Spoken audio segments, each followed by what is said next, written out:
Empiezo. Vale. Bueno, buenas tardes a todas y a todos, porque solo tenemos un... a todas esta tarde. Bienvenidos a esta charla que bueno, en la que ya formáis parte de la asociación desde hace un tiempo. Sabéis que todos los meses tenemos una charla con un profesional relacionado con el cáncer de mama. Voy a poner en silencio a todas. Vale, como os decía, tenemos todos los meses una charla con un profesional vinculado a la enfermedad, pues bueno, desde la cirugía, en el diagnóstico, en los tratamientos, en la sexualidad, en la fertilidad, en la actividad física, pues siempre intentamos tocar todo y también involucrar a todos aquellos profesionales que intervienen en nuestro proceso.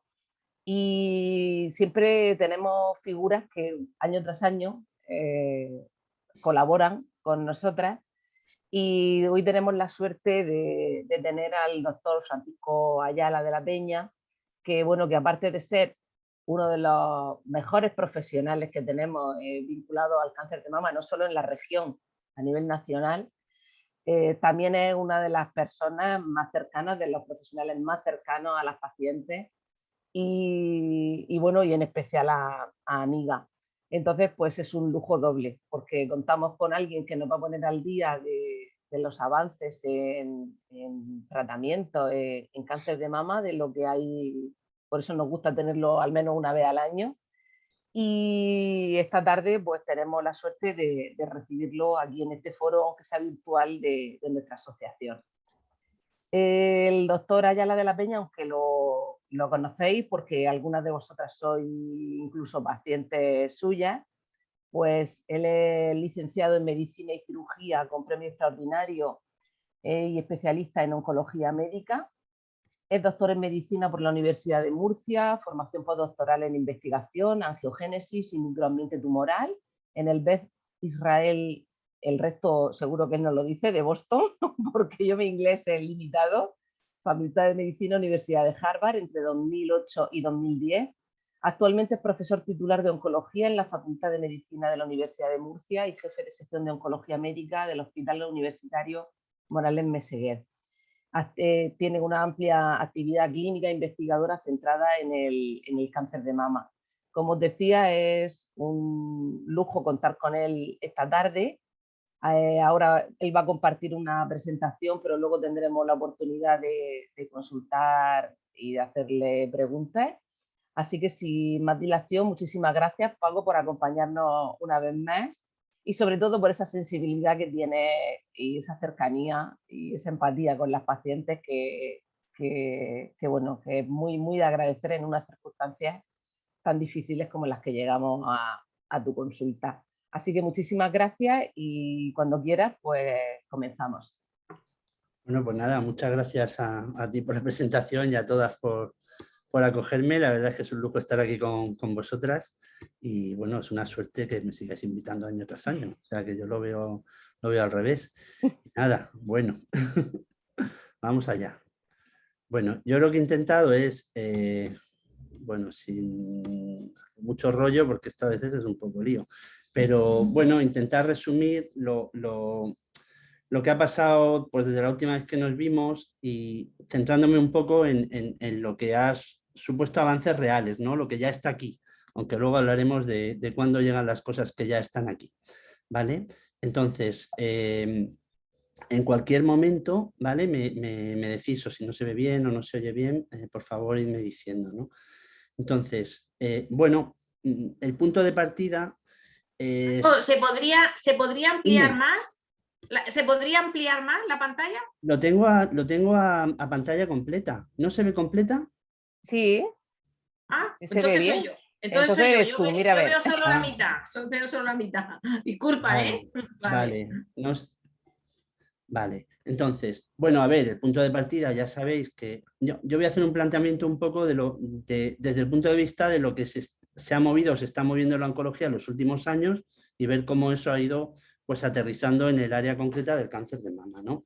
Bueno, la cirugía siempre ha estado allí desde hace milenios, La radioterapia pues tiene 100 y pico años, la quimioterapia apareció en los años 40, que ha sido el tratamiento clásico que más hemos usado los oncólogos, y el tratamiento hormonal también más o menos un poco anterior.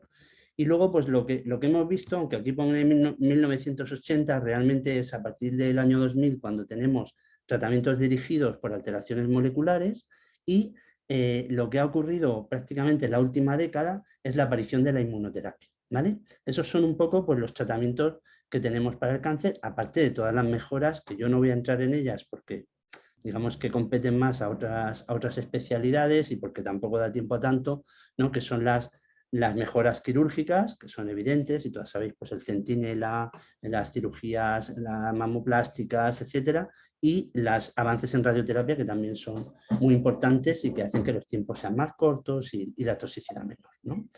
Entonces, ¿qué ha pasado así en general en la oncología? Pues tenemos básicamente toda la progresiva implantación del diagnóstico molecular en muchos tumores y el desarrollo de la inmunoterapia, que ha sido pues, brutal, porque en los últimos pues, años realmente ya estamos casi en un 40% de los tumores que se tratan con inmunoterapia. Pensar que antes eran el 1%, era prácticamente el melanoma y el cáncer renal.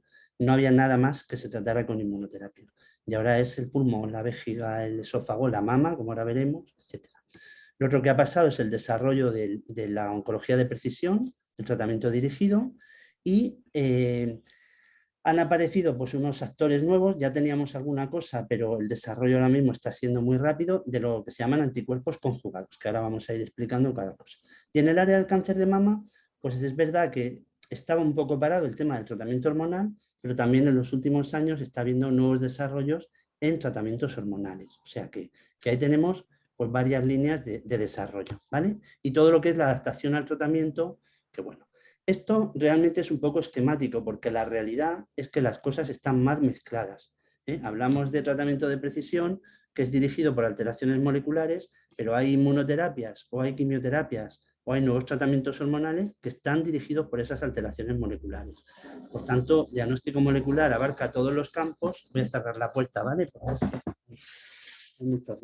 Han decidido otra vez hacer obras en mi calle, como cada 6 meses más o menos, y bueno, pues ahí estamos. Y otro tema que es la adaptación de la intensidad del tratamiento, que alguna vez os he comentado y que ahora hablaremos. Vale. El punto de partida, esto, vale, yo creo que lo tenéis todas en claro, ¿no? Pero bueno, un poco por centrar el tema, porque es importante para entender lo que vamos a hablar. Al final sabemos que el cáncer de mama no es una sola enfermedad, hay muchos subtipos de cáncer de mama, hay muchas clasificaciones muy, muy complejas, pero realmente cuando hablamos de cáncer de mama desde el punto de vista de tratamiento tenemos 3 grupos. El luminal, que es el más frecuente, que es el que tienen la mayoría de las pacientes, que son tumores que tienen receptores de hormonas positivos, receptores de estrógenos, y que se tratan con tratamiento hormonal y a veces con otras cosas, quimioterapia u otros fármacos.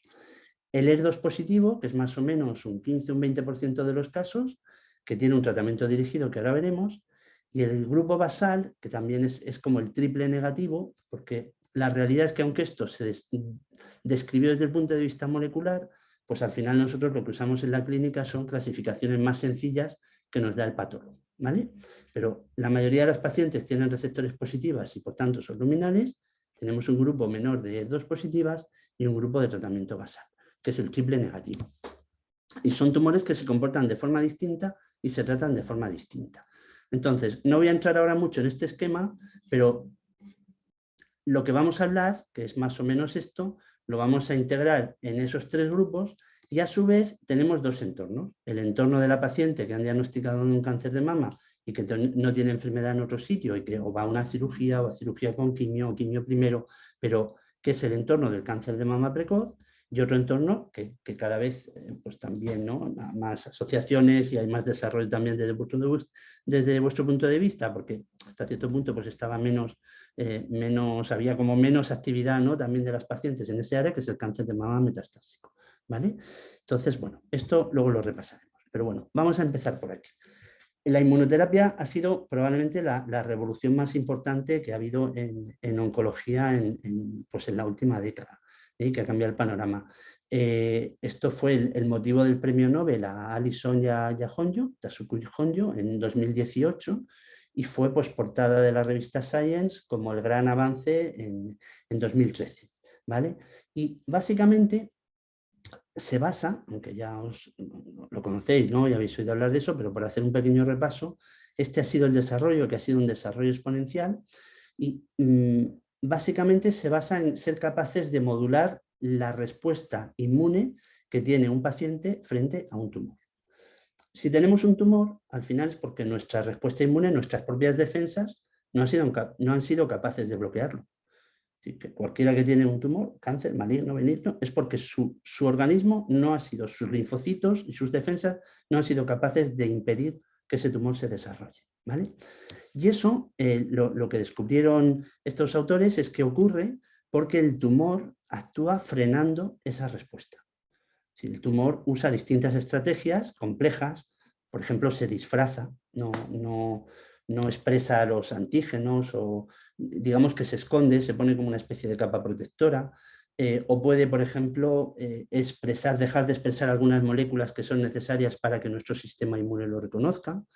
Y una de las formas en las que, digamos, suprime la respuesta inmune es liberando una serie de sustancias que lo que hacen es que, pues básicamente que los linfocitos se atonten, se inhiban, es decir, que no funcionen bien, que no sean capaces de destruir las células tumorales.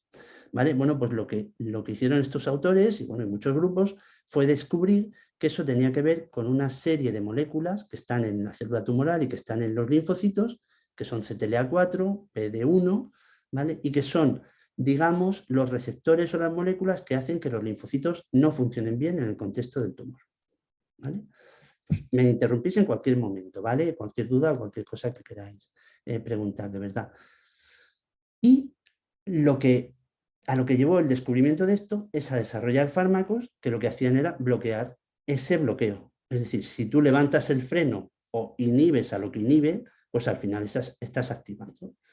Es decir, que lo que empezó a usar fue anticuerpos que bloqueaban, que se ponen por vía intravenosa, ¿vale?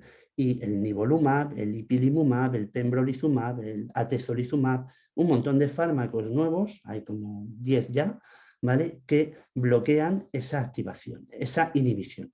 Por tanto, lo que hacen es levantar el freno de la respuesta inmune, el freno que ha puesto el tumor. Vale. Eso ha sido una revolución con un nivel de aprobaciones rapidísimo en cáncer de pulmón, en cáncer de vejiga, en cáncer de esófago, en tumores, en cáncer de hígado, en tumores que no pensábamos nunca que íbamos a tratar con inmunoterapia. ¿Vale? O sea, si nos hubieran preguntado los oncólogos hace 10 años, ¿esto pensáis que lo van a tratar con inmunoterapia? Pues mirábamos así de lado y decíamos, ¿qué me estás contando? Esto no tiene sentido. Vale, bueno. Pues esto que se ha extendido a muchos tumores, en el cáncer de mama es más complicado. ¿Vale?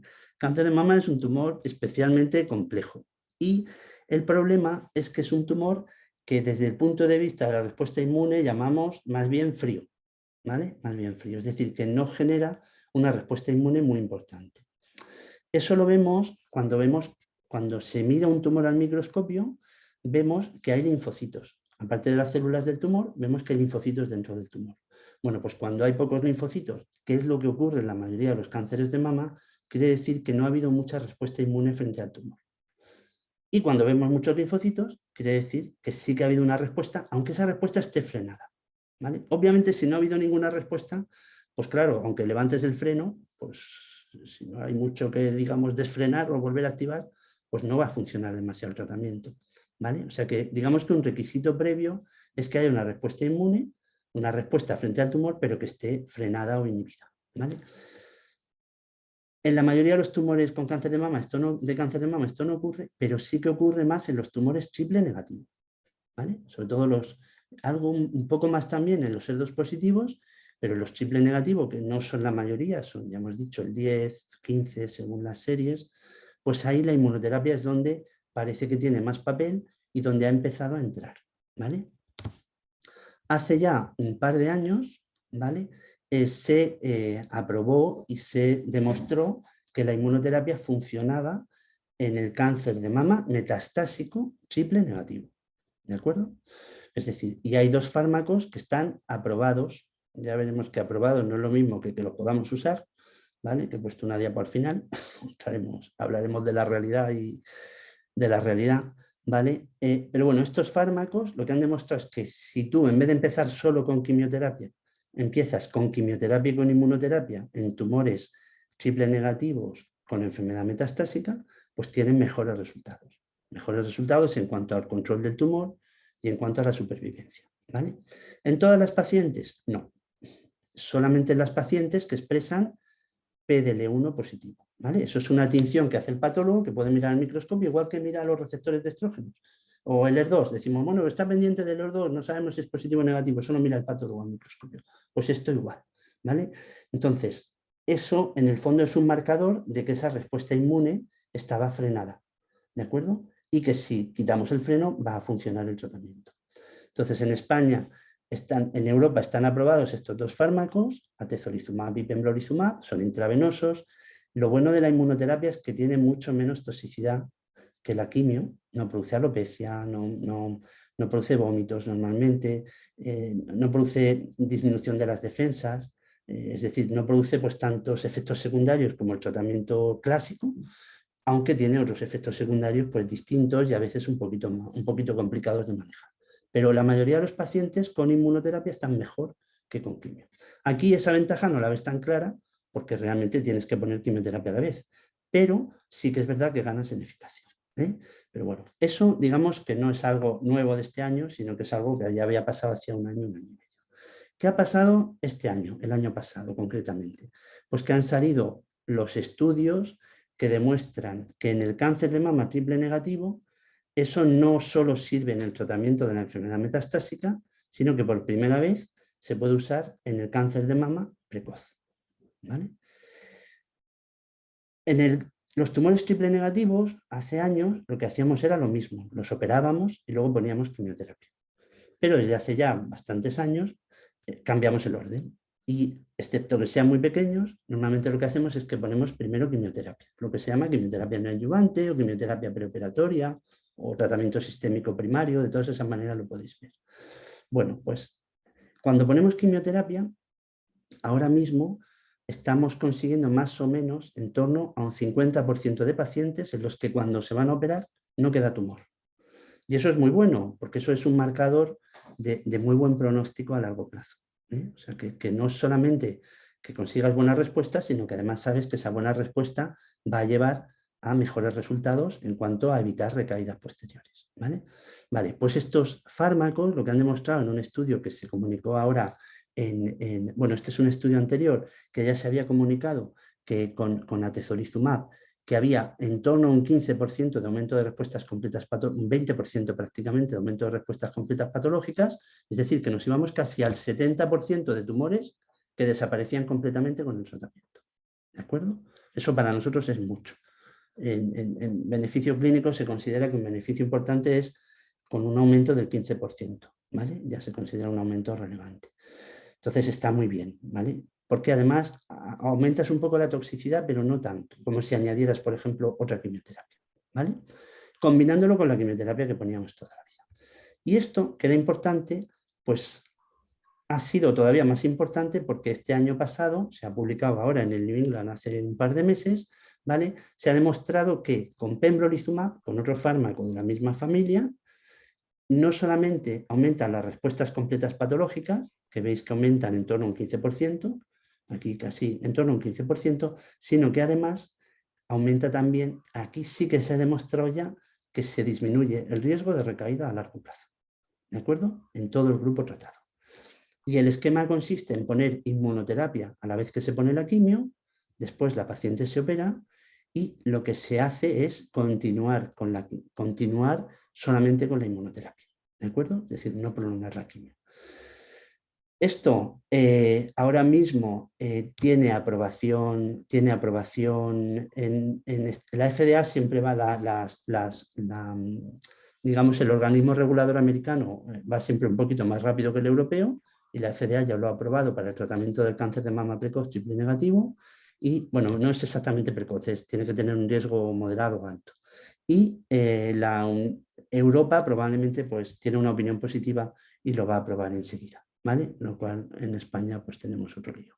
Entonces, no se sabe todavía si aumenta mucho la supervivencia global, pero la realidad es que esto es muy importante porque es no solo lo que teníamos ya en triple negativo, sino que además en el contexto donde realmente podemos conseguir un beneficio curativo, ¿vale? Pues la inmunoterapia ha demostrado justo en el entorno que es un poco más complicado, que es el triple negativo, que es un tumor más difícil de tratar, porque hasta ahora lo único que teníamos era la quimio, ¿vale? No teníamos otra cosa, ¿vale?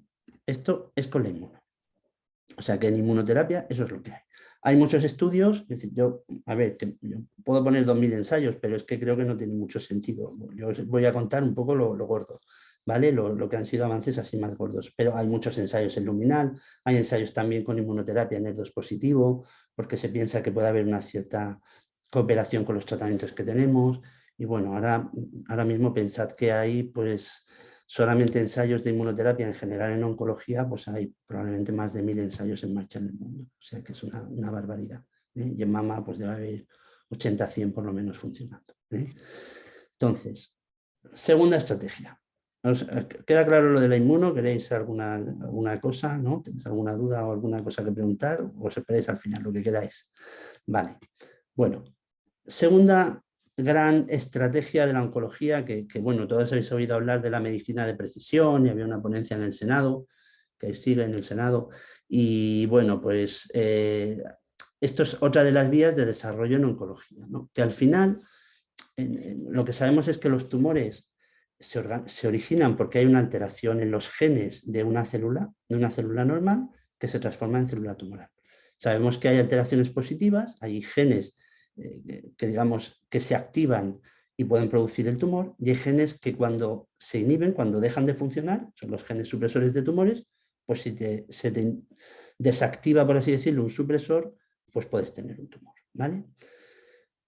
Lo que ocurrió en oncología en general, que esto también lo habréis oído mucho, es que después de conseguir desentrañar el código genético humano, pues hubo un esfuerzo internacional, ¿vale? Con más de 11.000 pacientes secuenciados, no solo secuenciados, sino se analizó el ADN, el ARN, la expresión, todas las características del tumor, las características clínicas, y al final a lo que llevaron es a hacer como una especie de atlas genómico del cáncer, ¿de acuerdo? Una clasificación molecular del cáncer que siguen saliendo datos, ¿eh? O sea, que digamos que esto han salido pues cientos de artículos, de cada tumor pues hay 8 o 10 artículos como mínimo, y siguen saliendo cosas porque se hacen análisis cada vez más complejos y más finos, ¿no?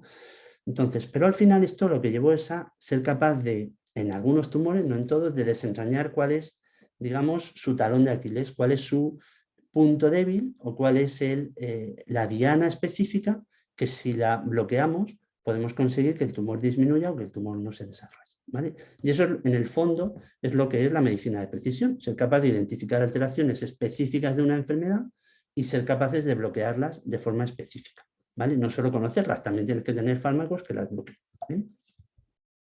Vale.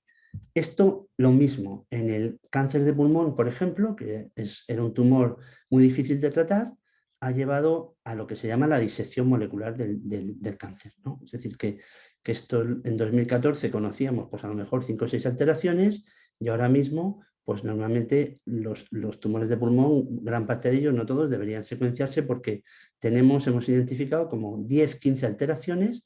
Estas son las aprobaciones de fármacos en cáncer de pulmón que han dado lugar a tratamiento dirigido contra alteraciones concretas e incluso fármacos para mutaciones específicas de un determinado gen, ¿vale? ¿Qué ha pasado en cáncer de mama? Pues ya os digo que el cáncer de mama es un poco más complejo, ¿vale?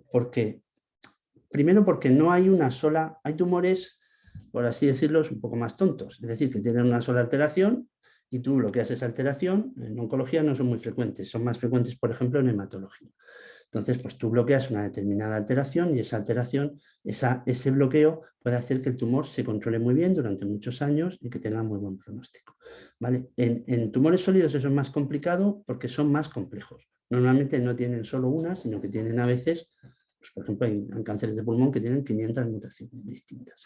En cáncer de mama no suele haber tantas, pero sí es verdad que las alteraciones que solemos encontrar en PI3K, en P53, bueno, en una serie de genes, pues son distintas en cada subtipo, y además no solo son distintas en cada subtipo, sino que además tenemos menos fármacos que sean capaces de bloquearlas. Es decir, que el desarrollo no ha sido tan rápido en el bloqueo de esas alteraciones como ha ocurrido en otros tumores. ¿Dónde estamos ahí? Bueno, a ver, tampoco es que no haya habido desarrollo, sí los ha habido. Lo que pasa es que no al nivel tan espectacular, por ejemplo, como el cáncer de pulmón o como el cáncer de vía biliar, por ejemplo, que han aparecido como 8 fármacos en 2 años. ¿Vale? Entonces, hay algunas mutaciones que sí que son directamente inhibidas por algunos fármacos. Y aquí, en cáncer de mama, lo más importante ha sido BRCA1 y 2, que sabéis que es el gen que se asocia al cáncer de mama hereditario, y hay fármacos específicos para inhibirla. PI3K, que es, ahora hablaremos de ellas una por una, ¿vale? Que sí que ha habido un fármaco que se ha aprobado, que se ha autorizado la financiación el año pasado en España, que es el alpelisib, que es un inhibidor específico de esa mutación. Y luego, pues hay una serie de mutaciones del receptor de estrógenos, de AKT, de FGFR, de muchas más cosas, que sí que tienen fármacos también específicos. Lo que pasa es que no, digamos que no con la eficacia que han tenido en otros tumores. Y luego hay otra serie de alteraciones que son, digamos, como transversales, que aparecen en cualquier tumor, que son lo que da lugar a lo que se llama indicaciones agnósticas. Quiere decir que da igual qué tumor tengas, si tienes esa alteración hay un tratamiento dirigido eficaz, y esas tampoco son especialmente frecuentes en cáncer de mama, porque son más frecuentes en cáncer de pulmón o en otro tipo de tumores. Entonces, esta vía ha sido útil y está siendo útil, pero digamos que no al mismo ritmo, no tenemos el mismo ritmo de desarrollo que en otros tumores. Aquí estoy hablando de mutaciones puntuales, es decir, una alteración concreta en un solo punto del ADN, ¿vale? Una mutación concreta, ¿vale? En tal posición. Lo más interesante en el último año, o 2 años más bien, ha sido los inhibidores de PARP. Estos son los fármacos que funcionan en el cáncer de mama hereditario, ¿vale? Y lo que ocurre en el cáncer de mama hereditario es que hay un problema con la reparación del ADN. Nosotros, pues, a ver, somos sistemas biológicos en el que tenemos continuamente errores, ¿vale? Y el ADN, pues cuando se replica, muchas veces pues tiene errores de replicación. Lo que pasa es que tenemos un sistema de reparación, no, 1 no, 4 o 5 sistemas de reparación que funcionan reparándolo de forma continua, ¿vale? Lo que ocurre en las pacientes con una mutación de BRCA1 y 2 es que ese sistema de reparación, hay uno de esos sistemas que no funciona bien, ¿vale? Si somos capaces, que es lo que hacen estos fármacos, de bloquear el otro sistema principal que funciona cuando este no funciona bien, pues entonces nos cargamos a las células, ¿vale? Tumorales, que son las que tienen esas alteraciones, ¿de acuerdo? Entonces, esto funciona, son fármacos orales, tienen también sus efectos secundarios, pero mucho menos que la quimioterapia, no alopecia, normalmente no vómitos, producen anemia, por ejemplo, producen cansancio, o pueden producir algo de diarrea, pero mucha menos toxicidad que la quimio. Y estos fármacos ya demostraron y ya estaban aprobados para el cáncer de mama metastásico, ¿vale? O sea que ya se había demostrado que funcionaban en pacientes que tienen cáncer de mama metastásico y tienen estas mutaciones, ¿vale? Vale, lo que ha ocurrido el año pasado, entre el año pasado y el anterior, es que uno de esos fármacos, el olaparib, ha demostrado que también es útil en el entorno adyuvante. ¿De acuerdo? Lo mismo, cuando algo funciona en el contexto de la enfermedad metastásica, intentamos llevarlo al entorno de la enfermedad precoz para evitar recaídas. ¿De acuerdo? Entonces, lo que se ha demostrado es que en pacientes con esa mutación, la administración de un tratamiento posterior al tratamiento convencional con olaparib, ¿vale? Durante un tratamiento relativamente prolongado, pues disminuye también el riesgo de recaída, ¿vale? Es un ensayo que tiene sus controversias, el ensayo Olympiad, que tiene, bueno, hay gente que lo critica porque a veces lo que ocurre en los estudios es que lo que se considera rama control no se considera que era la óptima, que era la mejor, y entonces pues bueno, aquí ya sabéis que no podemos pasar una tarde hablando de un estudio solo, pero bueno, realmente está aprobado tanto en Europa como en Estados Unidos y bueno, es una posibilidad ahora mismo en este tipo de pacientes, que son poquitas, ya sabéis que no pasan del 10%, pero bueno, que son un grupo importante y sobre todo que sí que nos permiten tratarlas de forma específica. Vale. Y para mutaciones, ahora hablaré del alpelisib, pues básicamente ya, es decir, no ha habido así grandes cambios en los últimos años. Lo que pasa es que en cáncer de mama la oncología de precisión, el ser capaz de dirigir el tratamiento hacia una alteración concreta, ha sido algo que ha ocurrido no tanto con mutaciones, sino con alteraciones concretas del tumor. El ER2 es la alteración más clara que ha dado lugar a toda una panoplia de tratamientos que han mejorado muchísimo el pronóstico de estas pacientes, ¿vale? Conocéis el trastuzumab, que han llevado ya un montón de pacientes desde hace, pues desde 2006, que fue cuando se aprobó, ya pues casi 20 años vamos, y que ha mejorado mucho pues, la supervivencia y los resultados en este grupo. Y han aparecido pues, una serie de fármacos después, TDM1, trastuzumab, lapatinib, neratinib, etc. Bueno, ese tratamiento dirigido lo que hace es básicamente pues ir contra ese receptor, que es un receptor de membrana, está en la membrana de la célula. Bueno, pues este año, yo diría que en el último año, así lo más gordo que ha ocurrido en cáncer de mama, o de las cosas más gordas, aparte de lo de la inmunoterapia, ha sido un poco la eclosión de nuevos fármacos para la enfermedad ER2 positiva, ¿vale? Que ya os he dicho, 15-20% de las pacientes. Vale. Entonces han aparecido dos fármacos muy buenos, que algunos han sido, el segundo que os voy a comentar ha sido portada de periódicos hace un par de meses. Tucatinib es un fármaco oral. Teníamos fármacos orales, el lapatinib, el neratinib, son pastillas, pues como las que usamos en algunos casos en cáncer de pulmón, pero que lo que hacen es bloquear el ER2 dentro de la célula. Y este fármaco lo que hace es que lo bloquea de forma muy específica, mucho más que los que teníamos. De manera que cuando lo combinas con quimioterapia y con trastuzumab, se consiguen resultados con ganancias claras en supervivencia, con ganancias claras en respuestas al tratamiento, y este fármaco tiene una gran ventaja, y es que no solo funciona en todo el cuerpo, sino que también funciona a nivel cerebral. ¿Vale? Es el fármaco que ahora mismo, el problema de la enfermedad cerebral es que hasta ahora lo que teníamos para ella era básicamente la radioterapia, y aunque los tratamientos hacían efecto, pues o no llegaban tan bien al cerebro o no eran tan activos en la enfermedad cerebral. Entonces, en las pacientes que tienen metástasis cerebrales, el tucatinib, incluso cuando no pueden llevar radioterapia, consigue beneficios que hasta ahora no habíamos visto con ningún otro fármaco.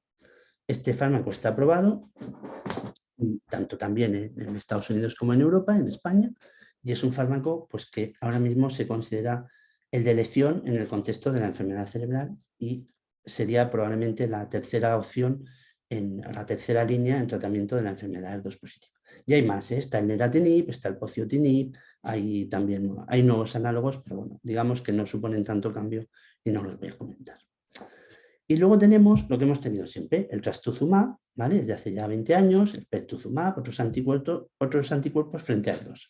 Voy a poner aquí un vídeo un poco sencillito, pero bueno, básicamente nosotros lo que tenemos es que en la célula tumoral tenemos esas moléculas expresadas, ¿vale? Y sabemos que esos receptores, eso que hay eso es una célula tumoral, que están en la superficie, lo que hacen es que cuando se activan, es cuando se juntan entre ellos, veis que se van uniendo, y entonces lo que hacen es que mandan señales al interior de la célula para que la célula pues, se comporte mal, es decir, se reproduzca y sea más agresiva, se convierta en una célula tumoral o funcione como una célula tumoral. Lo que hacen los anticuerpos, cuando los ponemos en un paciente por vía intravenosa, ya sabéis que ahora por vía subcutánea, claro, tiene que ser un tumor que exprese ER2 positivo, ¿de acuerdo? Que exprese ER2 positivo. En un tumor que exprese ER2 positivo, lo que hacemos cuando ponemos trastuzumab o este tipo de anticuerpos, esto es un poco...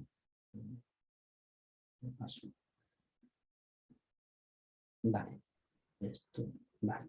Lo que hacemos es que eso es el trastuzumab, se pega a esas moléculas que hay en la superficie y las bloquea, ¿vale? Impide que se activen.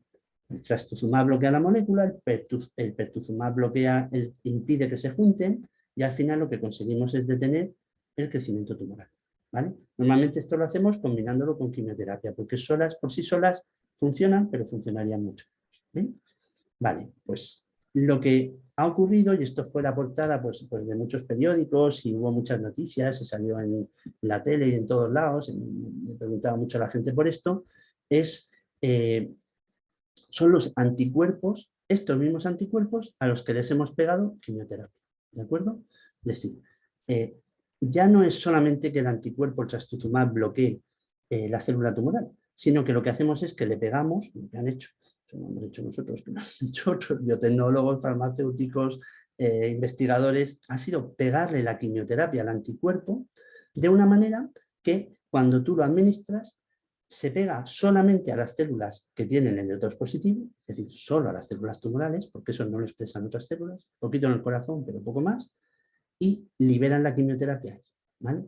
Teníamos antes uno que era el TDM1, ¿de acuerdo? Que ya estaba aprobado tanto en enfermedad metastásica como en enfermedad precoz, aunque ha costado 3 años aprobarlo en España, y tenemos, y esto es lo que salió en los periódicos hace poco, el trastuzumab deruxtecan, que ha sido probablemente, y probablemente va a ser el fármaco más activo en cáncer de mama HER2. Entonces, lo que hace este fármaco, ¿vale? A ver, lo que tenemos es por un lado el anticuerpo, por otro lado la quimioterapia, ¿vale? ¿Veis bien el vídeo, verdad? ¿Sí? Vale. Sí. Vale, entonces, lo que pasa es que el anticuerpo, a ver, se pega vale. Va a la célula tumoral, pero solo va a la célula que expresa el HER2, ¿vale? Se pega y no solo bloquea el HER2, sino lo que ocurre es que se mete dentro de la célula. Es como un caballo de Troya, ¿vale? El HER2. ¿Y qué es lo que ocurre? Que ahí se separa la quimioterapia se separa, ¿veis? Las bolitas que salen y actúan sobre el núcleo celular y se lo cargan, ¿vale? La quimioterapia normalmente actúa estropeando el ADN y produciendo la muerte de la célula o impidiendo su división, ¿de acuerdo? ¿Qué ganamos con esto? Pues lo que ganamos básicamente es que la quimioterapia solo va a actuar, es una quimioterapia dirigida que solo va a actuar en esas células, ¿vale? ¿Qué es lo que pasa? Que un poco se libera, ¿no? Porque cuando se muere esta célula, pues un poco de quimio sale al exterior. Entonces, son fármacos que tienen mucha menos toxicidad que la quimioterapia, mucha menos toxicidad, mucho más tolerables para los pacientes, pero tienen más actividad, ¿de acuerdo? Consiguen más actividad. Entonces, y el trastuzumab deruxtecan ahora mismo es el fármaco más activo que hay en cáncer de mama HER2 positiva. Ha superado al TDM1, ha superado al tucatinib, y de hecho ya está empezando a haber estudios, aunque todavía no están en marcha, estudios en primera línea, ¿de acuerdo? Porque es un fármaco muy, muy potente. Y como este, pues hay un montón. Está el trastuzumab duocarmacina, está el patritumab deruxtecan, bueno, hay un montón, ¿vale? La patotomab, bueno, hay un montón de anticuerpos nuevos, ¿de acuerdo? ¿Qué conseguimos con eso? Pues lo que teníamos con TDM1, que era el que teníamos hasta hace nada, fijaros, esto es los tumores que disminuyen, hay muy pocos tumores que no respondan, esto es como baja el tumor, ¿vale? Esto es el 0, menos 20, menos 40, menos 60, menos 80, menos 100, y estos son los tumores que crecen a pesar del tratamiento. Fijaros con lo que teníamos aquí, y que ahora prácticamente casi todos los pacientes, las pacientes responden, y además responden con respuestas mejores y más duraderas, ¿de acuerdo? Entonces, el estudio que salió en los periódicos hace un par de meses fue la publicación en el New England del estudio que demostraba que trastuzumab deruxtecan era el mejor tratamiento de segunda línea, ¿vale? En España y en Europa solo está aprobado a partir de la tercera línea y, bueno, hay problemas para poder administrarlo, pero digamos que es un fármaco que va a cambiar un poco el panorama de la enfermedad HER2, ¿vale? Y esta idea, pues, se ha ido ampliando a otras situaciones, ¿vale? Claro, pensábamos solo en la enfermedad HER2, pero otra cosa importante que ha pasado en el último año, en la enfermedad triple negativo, el estudio se publicó el año pasado, es que un fármaco parecido, el sacituzumab, tiene unos nombres bastante raritos, es otro anticuerpo dirigido contra una molécula que es el TROP2, que está expresada sobre todo por los tumores triple negativos, pero no solo por los tumores triple negativos, y lo mismo, lleva una quimioterapia, luego Vitecan, que está pegada, y actúa igual. Este es el estudio que salió en el New England con 500 pacientes y que demostraba que aumentaba la supervivencia, que aumentaba las respuestas y que mejoraba el control de la enfermedad en enfermedad triple negativa, ¿vale? Que es una enfermedad especialmente resistente a los tratamientos. Es un fármaco también aprobado recientemente también en Europa para poder administrarlo, ¿vale? ¿Y qué pasa? Un paso más, es decir, bueno, claro, nosotros pensábamos, claro, solo podemos tratar con estos fármacos a las pacientes que son ER2 positivas, ¿vale? Porque claro, en esas pacientes es en las que el ER2 es importante y bloquearlo es donde realmente va a funcionar. Bueno, pues claro, si tú piensas en lo que es importante para el tumor, efectivamente ese es un razonamiento correcto. Pero claro, si piensas que hay muchos tumores que expresan el ER2, aunque no sea tan importante para ellos, ¿vale? Es lo que se llama el ER2 low, es decir, pacientes que no tengan un tumor con cero expresión, sino que tengan un poquito de expresión. Pues bloquear el ER2 no nos va a servir para nada. Ojo, pero sí nos sirve de señal para llevar allí la quimioterapia. ¿De acuerdo? O sea, sí nos sirve como una puerta de entrada. Y ese es el estudio también que acaba de salir, ahora en febrero, ¿vale? Bueno, a ver, este ni ha salido. La compañía ha dicho que es positivo, ¿vale? O sea, que el trastuzumab deruxtecan en pacientes ER2 negativas, pero que expresen un poquito de ER2, ¿vale? Es lo que llamamos una cruz o dos cruces, que para ser positivo tienen que ser 3, también ha funcionado de forma espectacular y cuando lo han comparado con la quimioterapia que habrías puesto tú en esa situación, pues resulta que ha mejorado también la supervivencia y ha mejorado las respuestas. Este estudio todavía no está comunicado, o sea, no sabemos todavía cómo de buenos o de malos son los datos. Pero bueno, lo que está claro es que ese es un camino muy importante. Entonces, la vía de los anticuerpos conjugados en cáncer de mama, donde ya hemos visto que el tratamiento de precisión ha generado avances, pero no tan espectaculares como en otros tumores, es decir, donde identificar una mutación sola no nos sirve tanto, no es tan útil, pues esta vía es una vía muy, bueno, pues que ya ha dado resultados este año y el año pasado y que probablemente va a tener mucho más desarrollo. Porque hay un montón de conjugados ahora mismo en el pipeline, en la vía de salida de las compañías farmacéuticas. O sea que hay un montón de fármacos con este concepto. Buscar algo que no... Ah, mira, ahí alguien ha levantado la mano.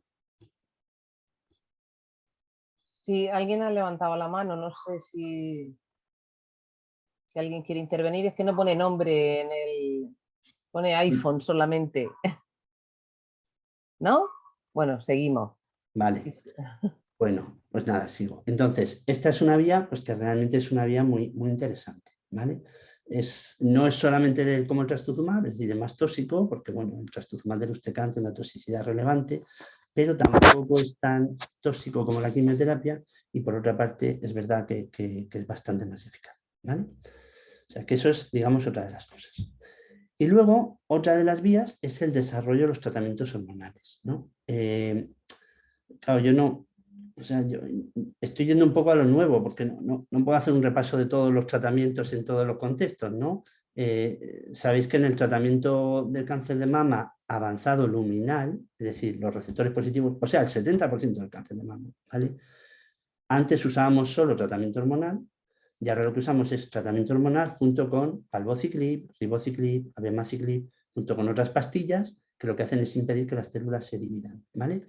Bueno, pues en ese contexto sí que hay dos mutaciones, las mutaciones de PI3K, que son bastante frecuentes, y las de AKT, que no tanto, pues un 7%, un 10%, por ahí está, no llega al 10%, ¿vale? Que sí que tienen fármacos que actúan específicamente sobre ellas, ¿vale? Uno es el alpelisib, que es un fármaco que inhibe esta vía es muy importante cuando la enfermedad intenta hacerse resistente al tratamiento hormonal, ¿vale? Pues si tú bloqueas esa vía, pues vas a tener mejores resultados del tratamiento hormonal. Y los de AKT, pues el capivasertib, el ipatasertib, bueno, una serie de fármacos, algunos se han caído por el camino porque no han demostrado gran beneficio, pero bueno, el capivasertib, por ejemplo, está en fase 3, y alpelisib, digamos que ya está autorizado en España, lo que pasa es que con una indicación muy, muy restrictiva que hace que sea realmente complicado usarlo. O sea, hay pocas pacientes que cumplan esa indicación. Y también es verdad que no han tenido, o sea, no han producido una ganancia en supervivencia global, sí que aumentan un poco el tiempo de control de la enfermedad, pero no tienen un beneficio tan claro como otros tratamientos dirigidos. Pero bueno, son una vía de desarrollo y ahora mismo pues también hay un montón de ensayos en marcha. Vale. Esto sí que ha sido también un avance importante en cáncer de mama. Ha habido 3 estudios, bueno, el mismo razonamiento de antes, cuando algo funciona muy bien en enfermedad metastásica, han salido este año por los datos de ribociclib, los datos de abemaciclib, van a salir ahora dentro de 2 o 3 meses, que demuestran que aumenta de forma muy considerable la supervivencia global si los usas en vez de usar solo tratamiento hormonal, como hacíamos hace 4 o 5 años. Vale. Bueno, pues cuando eso funciona tan bien, lo que intentamos también es de nuevo llevarlo al tratamiento del cáncer de mama precoz de alto riesgo, porque lo que vamos a intentar es disminuir el riesgo de recaída. ¿Sí? Vale, pues lo que ha ocurrido este año, más bien el año pasado, vale, porque esto ya es del año pasado, es el que ha salido, había un estudio que había demostrado que palbociclib no mejoraba, es el estudio PALAS, que muchas pacientes mías pues, participaron en ese estudio, luego fue negativo. Está otro estudio en marcha, el NATALI, que está todavía en marcha y no tenemos resultados, con ribociclib, y el abemaciclib, que es el tercer fármaco de este grupo, demostró el año pasado, ya corroborado en este año, que hay un beneficio en asociarlo al tratamiento hormonal que poníamos antes en pacientes de muy alto riesgo, ¿vale? Pacientes con muchos ganglios positivos o con ganglios positivos y otras características. En Estados Unidos se ha aprobado con algunas condiciones más que en Europa, en Europa se ha aprobado de una forma un poco más amplia, cosa que no suele ser al revés, pero bueno, en este caso ha sido así. Y bueno, digamos que los criterios son un poco estrictos en el sentido de que tiene que ser realmente muy alto riesgo, pero si tú administras el tratamiento 2 años después del tratamiento convencional, de la quimioterapia convencional, a la vez que vas poniendo la hormona, pues de momento, y solamente tenemos datos de seguimiento a 3 años, ha mejorado, ha evitado un 7% de las recaídas. Y la curva pues sigue abriéndose, lo cual quiere decir pues, que no es un 7% de las recaídas que iba a haber, sino un 7% en términos absolutos, ¿vale? Entonces, bueno, pues eso a 3 años es un dato bueno y básicamente es un fármaco que se ha aprobado también en marzo, hace un mes y medio se ha aprobado en Europa, en Estados Unidos se aprobó a finales del año pasado, o a mediados, no me acuerdo ahora exactamente, y bueno, hace falta más seguimiento, pero desde luego que es un avance también en el tratamiento del cáncer de mama luminal de alto riesgo, que es el cáncer de mama más frecuente, ¿vale? O sea que también, en este sentido, hay buenas noticias. Y luego, hay nuevos fármacos hormonales, porque hasta ahora llevamos un montón de años que no tenemos hormonas nuevas. Tenemos el tamoxifeno de toda la vida, tenemos el anastrozol, el letrozol, el esmestano, los inhibidores de aromatasa también, ya que tienen 20 y tantos años, y el fulvestrant, pues bueno, un poco menos, pero también pues 15 años, una cosa así, ¿vale? Y no teníamos más cosas. Y luego pues las cosas esas antiguas que se usaban en los 80, ¿vale? Entonces, lo que ha ocurrido ahora es que, y aquí se mezcla un poco lo que es el tratamiento hormonal con el tratamiento dirigido, es que han aparecido grupos nuevos de fármacos. Entonces, han aparecido un grupo de nuevos que son los SERT, que son fármacos. O sea, nosotros podemos evitar que funcione el receptor de estrógenos, es como el centro del cáncer de mama en las pacientes con cáncer de mama luminal. Y nosotros podemos hacer, básicamente, lo que podíamos hacer eran 2 cosas. O quitábamos las hormonas de en medio, que por eso a veces ponemos el Zoladex o el Lutrate, es decir, estos fármacos para que no haya hormonas circulando, y damos el letrozol o otros fármacos. Podemos bloquear el efecto de las hormonas en el receptor, y estos fármacos lo que hacen es que bloquean el efecto de las hormonas, pero además se cargan, degradan, para ser más preciso, el receptor de estrógenos, ¿vale? Con lo cual bloquean mucho mejor la vía hormonal. Vale, bueno, pues esos fármacos están ahora están apareciendo los primeros estudios. Ha aparecido el año pasado el estudio EMERALD, que lo que demuestra es que uno de ellos, se llaman, tiene unos nombres más raros todavía, el Acestran, Camicestran, Giledestran, hay un montón, ¿vale? En desarrollo, pues lo que demuestran es que son más eficaces porque retrasan la progresión más que si usáramos, por ejemplo, anastrozol o letrozol o fulvestrant. Y además, lo que demuestran es que en las pacientes que tienen mutaciones del receptor de estrógenos funcionan mejor, ¿vale? Las mutaciones del receptor de estrógenos es un tipo de mutación que aparece, casi nadie tiene al principio de la enfermedad. Pero cuando la enfermedad se hace resistente al tratamiento hormonal, pues a veces es porque aparece esa mutación, ¿vale? No en la persona, sino en el tumor, ¿de acuerdo? Vale, pues cuando aparece esa mutación, ¿qué pasa? Que los fármacos que tenemos no entran, ¿vale? La mutación hace, a ver, es que lo tengo tapado con así. No entran aquí, cambia la zona del receptor y nuestros fármacos no son capaces de entrar. Este sería el fármaco que tenemos, no entra. Vale, pues estos fármacos están diseñados para entrar justo en el sitio que deja la mutación del receptor de estrógenos. Y son especialmente eficaces en ese grupo de pacientes. Vale, esto todavía no hay ninguno aprobado. Están, digamos, en fases 3 avanzadas. Este está pendiente de que lo aprueben las agencias reguladoras, el LACESTRAN, ¿vale? No está aprobado en Europa.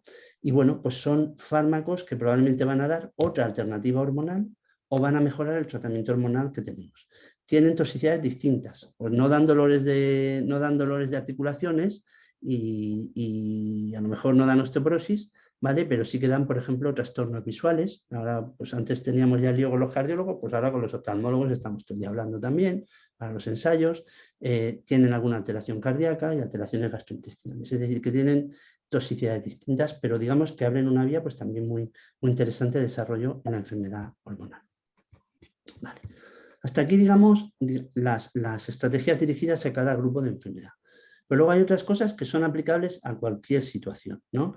Y ahí está el tema de la biopsia líquida. Bueno, pues llevamos hablando años y años de la biopsia líquida, pero todavía, digamos, no acaba de entrar, ¿no? Porque, bueno, realmente el problema a veces es que esto, para que introduzcamos algo en clínica, no solamente tiene que ser muy interesante o parecer que funciona bien en los estudios, sino que realmente tiene que demostrar que es útil clínicamente, ¿de acuerdo? Es decir, que realmente cambia la toma de decisiones o que realmente cambia el pronóstico, porque si no, bueno, pues es hacer cosas por hacer, ¿no?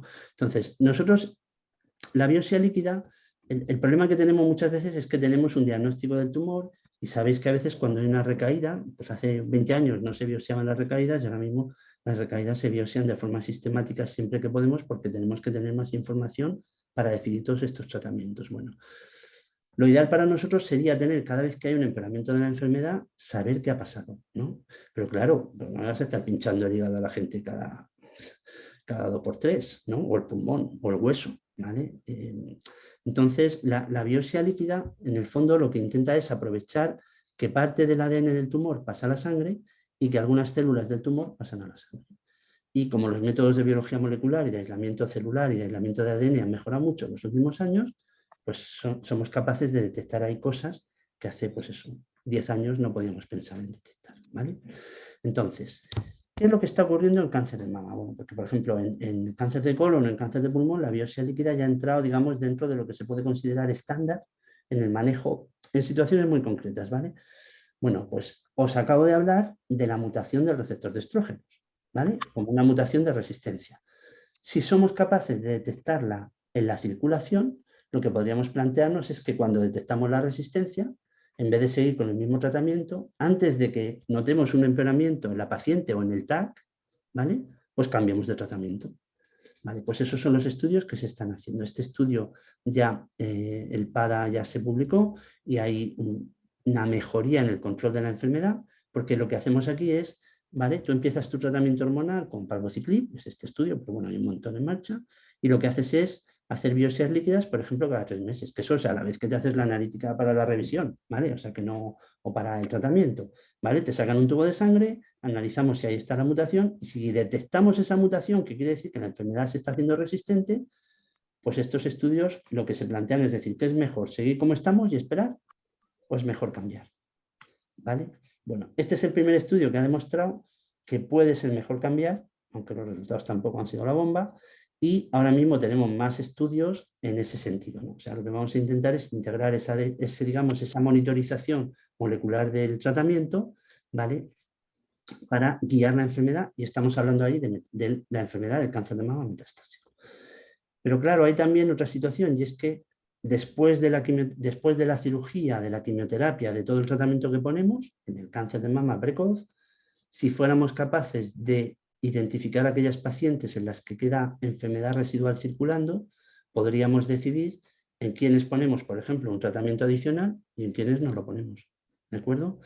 Y ahí hay estudios ya que después de la neoadjuvancia demuestran que eso se puede hacer. Lo que no está muy claro es que la adaptación del tratamiento posterior podamos basarlo en eso, ¿de acuerdo? De momento, no es que haya estudios negativos, es que ningún estudio lo ha demostrado y bueno, pero es una vía probablemente, igual que habéis oído que hay también biopsias líquidas para detectar, por ejemplo, para hacer el cribado. Esto sería también muy útil para las técnicas de cribado, no solo del cáncer de mama, de otros muchos, de cáncer de ovario, por ejemplo, que no tiene un cribado útil, pues si tú fueras capaz de detectar algo en la sangre, que no los marcadores clásicos, que son bastante malos en cuanto a su funcionamiento, sino algo en la sangre que te permitiera detectar el tumor sin tener que hacer mamografía cada año y sin tener que hacer 20 cosas, ¿vale? O la toma de citología del cervix o lo que fuera, pues obviamente sería mucho más fácil hacer el cribado, ¿vale? Pero bueno, todo esto es complejo, pero es un poco contaros que es una de las vías también de desarrollo, ¿vale? Y luego, el otro tema es que, claro, ya os he dicho, nosotros en cáncer de mama no tenemos tanta selección del tratamiento por mutación única. Pero sí es verdad que el cáncer de mama fue el primero en el que se introdujeron lo que también es oncología de precisión, que fue el famoso Oncotype, MamaPrint, es decir, todos los test genómicos predictivos que han permitido ahorrar muchas quimioterapias en pacientes con cáncer de mama precoz. ¿De acuerdo? Sabéis que hace 15 años pues prácticamente le poníamos quimioterapia a lo mejor al 80%, al 85% de las pacientes que se operaban, ¿vale? La introducción de estos test lo que permitió fue que muchos pacientes con ganglios negativos no pongamos quimioterapia después porque no les hace falta, ¿de acuerdo? O sea que tú puedes hacer, hombre, a ver, hay casos que son muy claros y no podemos hacer el test, ¿vale? Y hay casos que está muy claro que no hay que ponerla y no hay que esperar porque hay que esperar 3 semanas a tener el resultado. Pero en pacientes con ganglios negativos está muy claro que haciendo el test puedes evitar pues, más o menos la mitad de las quimioterapias que ponías hace 15 años, ¿vale? Pero es que lo que pasó el año pasado, esto fue el San Antonio 2020, ¿vale? Y que se publicó el año pasado, fue que eso se demostró, el estudio Responder, que en ganglios positivos, en pacientes mayores de 50, en pacientes posmenopáusicas, que ya han pasado la menopausia, también de 1 a 3 ganglios positivos no hay una indicación directa de quimioterapia. ¿De acuerdo? Puedes hacer también este tipo de test y básicamente estamos ahorrando pues, un 60% de las quimioterapias que poníamos antes en pacientes con ganglios positivos. Eso también es oncología de precisión. No es solamente un gen, ¿vale? No es solamente un fármaco, pero sí que es una forma de guiar con diagnóstico molecular el tratamiento de las pacientes. Y esto es especialmente útil para desescalar, ¿vale? Ahora se habla en oncología mucho de la desescalada de tratamiento. Es decir, si tenemos pronósticos buenos en determinados contextos, hay que intentar detectar las pacientes que tienen pronóstico malo para buscarles mejores tratamientos, pero también hay que intentar reducir la intensidad y el impacto en calidad de vida y las toxicidades en pacientes que tienen buen pronóstico y que no necesitan tanta tralla, ¿vale? Y esto que estamos usando solo después de la cirugía, ¿vale? Pues el movimiento que hay ahora mismo es intentar usarlo antes de la cirugía, ¿vale? Porque sabemos ya que hay un grupo de pacientes que podríamos tratar con tratamiento hormonal antes de la cirugía. Eso solo lo hacíamos, bueno, lo seguimos haciendo básicamente en mujeres, pues la típica señora de 80 y muchos o de 90, que te llega a la consulta y que no está ni para operar, ¿vale? Pues le pones un tratamiento hormonal y bueno, pues ahí pues aguanta unos años y a veces pues no hay ni que operarla, ¿vale? Porque así, diciéndolo así un poco a lo burro, pues le da el ictus antes de que se muere por otra causa y tú mantienes el tumor controlado, ¿no? Pero sabemos que hay muchas pacientes más jóvenes, de 50, de 60, que podrían tener un tratamiento hormonal de entrada y ahorrarse además la quimioterapia, ¿vale? Entonces, el movimiento que hay ahora mismo es a intentar usar estos test genómicos predictivos antes de la cirugía para decidir si pacientes que en vez de llevar quimioterapia neoadyuvante, podemos ponerles hormona y transformar ese tumor, por ejemplo, en un tumor que no necesite mastectomía. Y además, haciendo biopsias intermedias, podemos saber si además no va a necesitar quimioterapia después. O sea que eso es lo que se llama pues, enfoques adaptativos, que lo que intentan es aprender de cómo responde el tumor y identificar mejor desde el punto de vista molecular del tumor para no ser tan agresivo, ¿no? Pero bueno, eso digamos que está en torno. Vale. Estrategias de desarrollo además futuras, que no puedo entrar tampoco en muchísimos detalles. Bueno, pues la que ya habéis visto, llevar al entorno adyuvante de alto riesgo fármacos activos en cáncer de mama metastásico. Por ejemplo, nosotros ahora vamos a abrir 3 estudios, tenemos ya 2 abiertos y uno que se va a abrir, usando trastuzumab deruxtecan para evitar la recaída, usando el sacituzumab govitecan, que ha demostrado que es mejor en pacientes con enfermedad metastásica, frente al tratamiento convencional para disminuir la recaída en triple negativo. Y usando uno de estos fármacos que os he dicho, los SERD nuevos, es el estudio Lidera de GICAM, para ver si es mejor que el tratamiento hormonal que tenemos. Otro enfoque, el tratamiento neoadyuvante dirigido por biomarcadores. Bueno, que os acabo de comentar, pues es usar, pues también tenemos 2 estudios, uno que se acaba de cerrar y otro estudio en el que lo que hemos hecho ha sido intentar hacer los test antes de tomar esa decisión, ¿vale? Otros estudios, pues usar estos fármacos, los fármacos nuevos, no para intentar conseguir muchas respuestas, que ya hemos visto que a veces mejoran pero no demasiado, sino para conseguir una buena respuesta con el tratamiento mejor y luego intentar mantenerla, es decir, hacer mantenimientos. Por ejemplo, el tucatinib, pues hay un estudio de mantenimiento en enfermedad 2 positiva que lo que intentamos es mantener la respuesta y además evitar que se desarrolle enfermedad cerebral, ¿vale? O las mutaciones de PI3K, que sabemos que en enfermedades 2 positivas son de peor pronóstico, poner un mantenimiento con el PDC. Y esto, lo que os he dicho, pues nosotros tenemos también un estudio, el SERENA, para detectar las mutaciones con receptores de estrógenos en sangre y valorar si se empieza o no se empieza tratamiento con un SERT, o para estudiar el subtipo. Bueno, es decir, que por ahí es por donde van los tiros y son los estudios que ahora mismo en marcha, aunque ya sabéis pues, que los estudios, pues probablemente todos estos pues, tardarán 2 o 3 años en tener resultados, ¿vale? ¿Qué problema tenemos aquí? ¿Vale? Y esto siempre lo digo, pues es muy pesado, pero es que es la realidad. La realidad es que España no estaba mal. España no estaba mal hace 7 u 8 años en acceso a fármacos. No estaba mal. Bueno, siempre ha habido sus problemillas y sus retrasos, pero digamos que te comparabas con otros países de Europa y bueno, pues estabas un poco en la media o incluso un poco mejor en muchos casos y teníamos pues un acceso no muy rápido, pero no tan lento. Vale, pues ahora básicamente han pasado 2 cosas. Seguimos teniendo un intervalo de 1 año y medio y a veces 2 desde que se aprueba, no digo desde que se presenta, desde que el fármaco está aprobado en Europa, que en teoría debería haber un periodo de 60 días para la decisión en los países de la Unión, ¿vale? Hasta que se decide si se introduce o no en el sistema público, ¿vale? Estamos hablando de 500 días y a veces de 2 años o de 2 años y medio. Es decir, no es que decidas que no, que también, es que no hay decisión. Y eso crea un limbo legal en el que de pronto en una autonomía pues hacen una cosa, en otras otra, en otras nada, porque legalmente en teoría te pueden decir que eso no está cubierto y ahí estamos. La otra cosa que ha ocurrido es que muchos de estos fármacos que os he comentado, algunos con razón, porque realmente tienen un beneficio muy limitado, con un coste muy alto, pero otros, desde nuestro punto de vista, pues una pérdida de oportunidad importante, olaparib para la mutada, tucatinib para las 2 positiva, trastuzumab deruxtecan, que os acabo de comentar, tienen denegada la financiación, ¿vale? Porque el tira y afloja por el precio. Es verdad que los fármacos oncológicos ahora mismo son carísimos, 60.000 euros por paciente no es una cantidad inhabitual, ¿vale?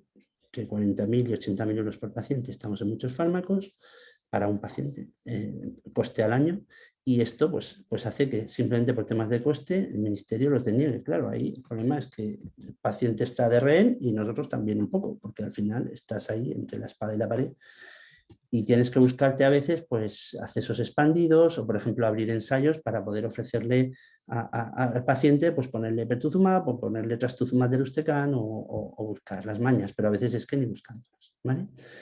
Y luego tenemos, a veces, lo que os decía antes del alpelisib, bueno, pues lo han aprobado con unas restricciones tales que es muy difícil encontrar pacientes para poner el fármaco, porque que aunque tengas la mutación de PISK, que ya es solamente 1/3 de las pacientes, pues es complicado. Entonces eso nos complica mucho. Esto que pasa en mama, yo he puesto solo los ejemplos de mama, ¿eh? Si pongo los de oncología en general, vamos, no me caben en una diapositiva ni en 2 ni en 3. Entonces es un problema importante ahora mismo para la práctica oncológica en España. Y ha habido, pues, acaba de haber un posicionamiento de SEOM y la Sociedad Española también de Hematología sobre los IPTs. Los IPTs son los informes de posicionamiento terapéutico que hace la Agencia Española del Medicamento y en los que se basan si se financian o no. Y además ha habido mucho follón político porque la Sociedad Española de Farmacia había firmado también el manifiesto y después de un follón que han tenido interno, pues se han retirado también. Se han retirado del acuerdo y dicen que no están de acuerdo ahora con esto. Entonces, es un tema complejo, ¿vale? Porque hay, bueno, que si las compañías por un lado, los pacientes por otro, los médicos por otro, las sociedades científicas, que yo desde el punto de vista, hablo de la mía, intentamos ser bastante objetivos, pero bueno, también hay oncólogos con una visión y con otra, Y bueno, es un tema complicado, pero que en el día a día, pues tú claro, me dices, bueno, entonces ¿cuándo me va a poner el sacituzumab govitecan? Bueno, pues ahora mismo no hay una forma de poner sacituzumab govitecan en España. Hemos llegado al punto que como no está pendiente la financiación, pues ahora mismo la tienes que conseguir por medicación extranjera, que ojo, te cuesta el doble que si lo compraras en España y lo hubieran autorizado, ¿vale? Entonces así estamos. Esto es más o menos el resumen. Me parece que me falta alguna cosilla aquí, pero no me he dado cuenta. Ahora me estoy dando cuenta que los inhibidores de PARP también han entrado aquí en el cáncer de mama luminal en adyuvancia, pero bueno, para que tengáis un poco la visión general, ¿no? En el cáncer de mama precoz, básicamente lo más importante, aparte de los inhibidores de PARP que también han entrado, es el abemaciclib, que está pendiente también de decisión, pero bueno, se acaba de aprobar en Europa, la inmunoterapia en triple negativo, y como veis en enfermedad metastásica en ER2, dos fármacos muy buenos. En cáncer de mama luminal, que estaba un poquito parado, pues hay una emergencia de tratamientos, aunque ninguno de estos, excepto los inhibidores de PARP, está ahora mismo aprobado. Y en cáncer de mama triple negativo, probablemente lo más importante es el sacituzumab govitecan en segunda línea, que es un fármaco que va a ser muy... Bueno, ahora mismo ya en las guías europeas de hace unos meses ya lo han incluido como el tratamiento de elección cuando fracasa el convencional. Y esto es un poco el resumen, como lo acabo de decir. No hay grandes cambios en el tratamiento dirigido. Hay nuevos enfoques de seguimiento de la neoplasia, pero está por demostrar su valor clínico. Luego, a mí me parece muy interesante la desescalada y el usar más el tratamiento hormonal en contextos de enfermedad precoz, que hasta ahora, pues digamos que el paradigma era la quimio y la hormona venía después de segundona, y eso pues probablemente va a cambiar. Y luego pues hay mucho más desarrollo. Lo que pasa es que tampoco quería aburriros tanto, porque bueno, pues enfermedad oligometastásica, detección precoz de la resistencia, bueno, hay muchas cosas en marcha, de verdad, hay un montón de investigación. Y bueno, y al final, bueno, esto no es solo de cáncer de mama, pero os he señalado la curva de cáncer de mama. Al final, el salto que ha habido en tratamientos también, en diagnóstico precoz, en cirugías, etcétera, estas son las cifras en Europa, entre 2017 y 2022. Claro, esto no puede pasar del todo a la nada en 4 años, pero fijaros que en 5 años una caída del 6% de la mortalidad del cáncer en hombres y 4% en mujeres es una cosa muy relevante. Y fijaros lo que ha pasado con el cáncer de mama en cuanto a la mortalidad global. Estamos hablando en Europa, que estamos mezclando también países de la Unión Europea que no tienen el mismo desarrollo que nosotros. Fijaros cómo ha caído desde el pico ese que tuvimos a finales de los 90, ahora mismo, como ha ido cayendo. Nos gustaría que estuviera aquí, obviamente, ¿vale? Pero bueno, esto pensar que no es solo la mortalidad, pensar que tiene que ver también con la incidencia, que es el tumor más frecuente.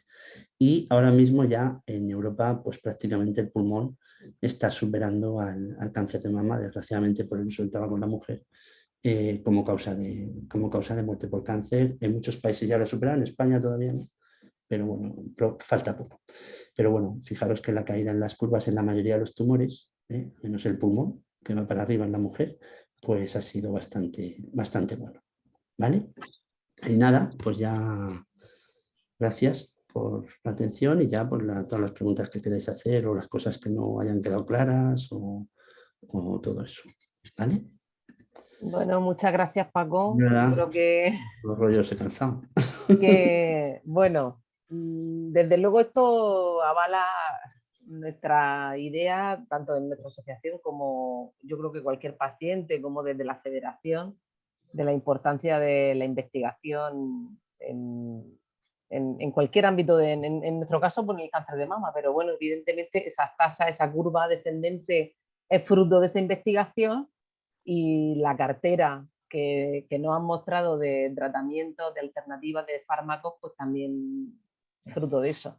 También que yo creo que evidencia que no podemos hablar de cáncer de mama de una forma genérica y el compararnos una u otras cuando te dicen, a mí me están tratando, es que, bueno, lo que tú has planteado es una medicina personalizada y por lo tanto yo creo que no podemos ni siquiera comparar lo que nos ponen a una a la otra porque el análisis es Es individual. inevitable, pero bueno, Claro. que no pasa nada. Es verdad que también hay muchas cosas comunes, pero bueno, que sí.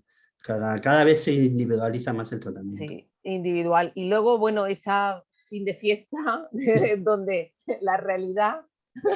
Esto es como Yo los eso lo tengo que memes decir porque sí, me lo sí, vais a sí. preguntar. Además es un tema que tú sabes que hemos que hemos abordado en distintas ocasiones. Sí. Tú lo has llevado también, lo has puesto de manifiesto en diversos foros, que es cómo aterriza luego esa realidad en los fármacos que se aprueban o no.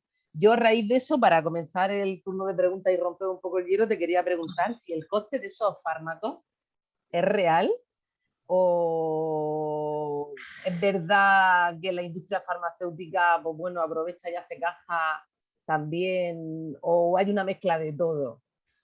Hay una mezcla de todo. A ver, eso es un tema complejo, porque la industria farmacéutica es una industria con ánimo de lucro, que tiene que generar dividendos para sus accionistas. Eso es así. Es decir, que en un sistema, y la competitividad por conseguir eso es la que hace que tengamos esos fármacos. En un sistema de investigación, esto ya es muy discutible, pero desde mi punto de vista pública, pues no tendríamos, hombre, se podría modular un poco la cosa, pero desde luego no tendríamos la cantidad de fármacos que ahora mismo tenemos.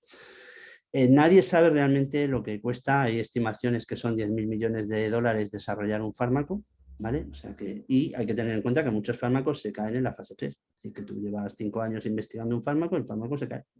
Se cae porque no demuestras ser mejor que lo que tenías, y eso pasa continuamente en oncología. Entonces, bueno, pues eso, claro, es complicado. La OMS lo que dijo es que tenía que ser más transparente el tema de los costes de desarrollar los fármacos para que se ajustaran un poco más a lo que realmente cuesta, ¿no? Desarrollarlos. Pero bueno, a ver, eso es pedir peras al olmo, si es que eso no lo va a hacer nadie. ¿Cómo lo consigues ahora mismo? Si eso es imposible, ¿vale? Entonces, al final, los precios los decide el mercado y los decide la regulación de los estados, ¿vale? Entonces, ¿qué es lo que pasa? Que aquí estás un poco entre la espada y la pared, porque tú, por un lado, lo que quieres es tener acceso a fármacos para poder tratar a los pacientes. Los pacientes lo que quieren es tener fármacos para poder tratar su enfermedad. El sistema no tiene exactamente los mismos intereses, ¿vale? Porque el sistema, claro, tiene un presupuesto cerrado. Es decir, que aquí funcionamos con presupuesto cerrado. Entonces, aunque demuestres que un fármaco es muy activo, pues si te calculan que son 100 millones para España, pues a lo mejor si eso no lo meten en el presupuesto y no cabe. Se pasa, bueno, hay unos dinteles que aquí en España no son explícitos. Entonces, es un tema muy complejo, porque al final depende de las negociaciones, pero ahora mismo las negociaciones se han ido casi a 1 año y medio, 2 años, a veces en la industria, no en el ministerio.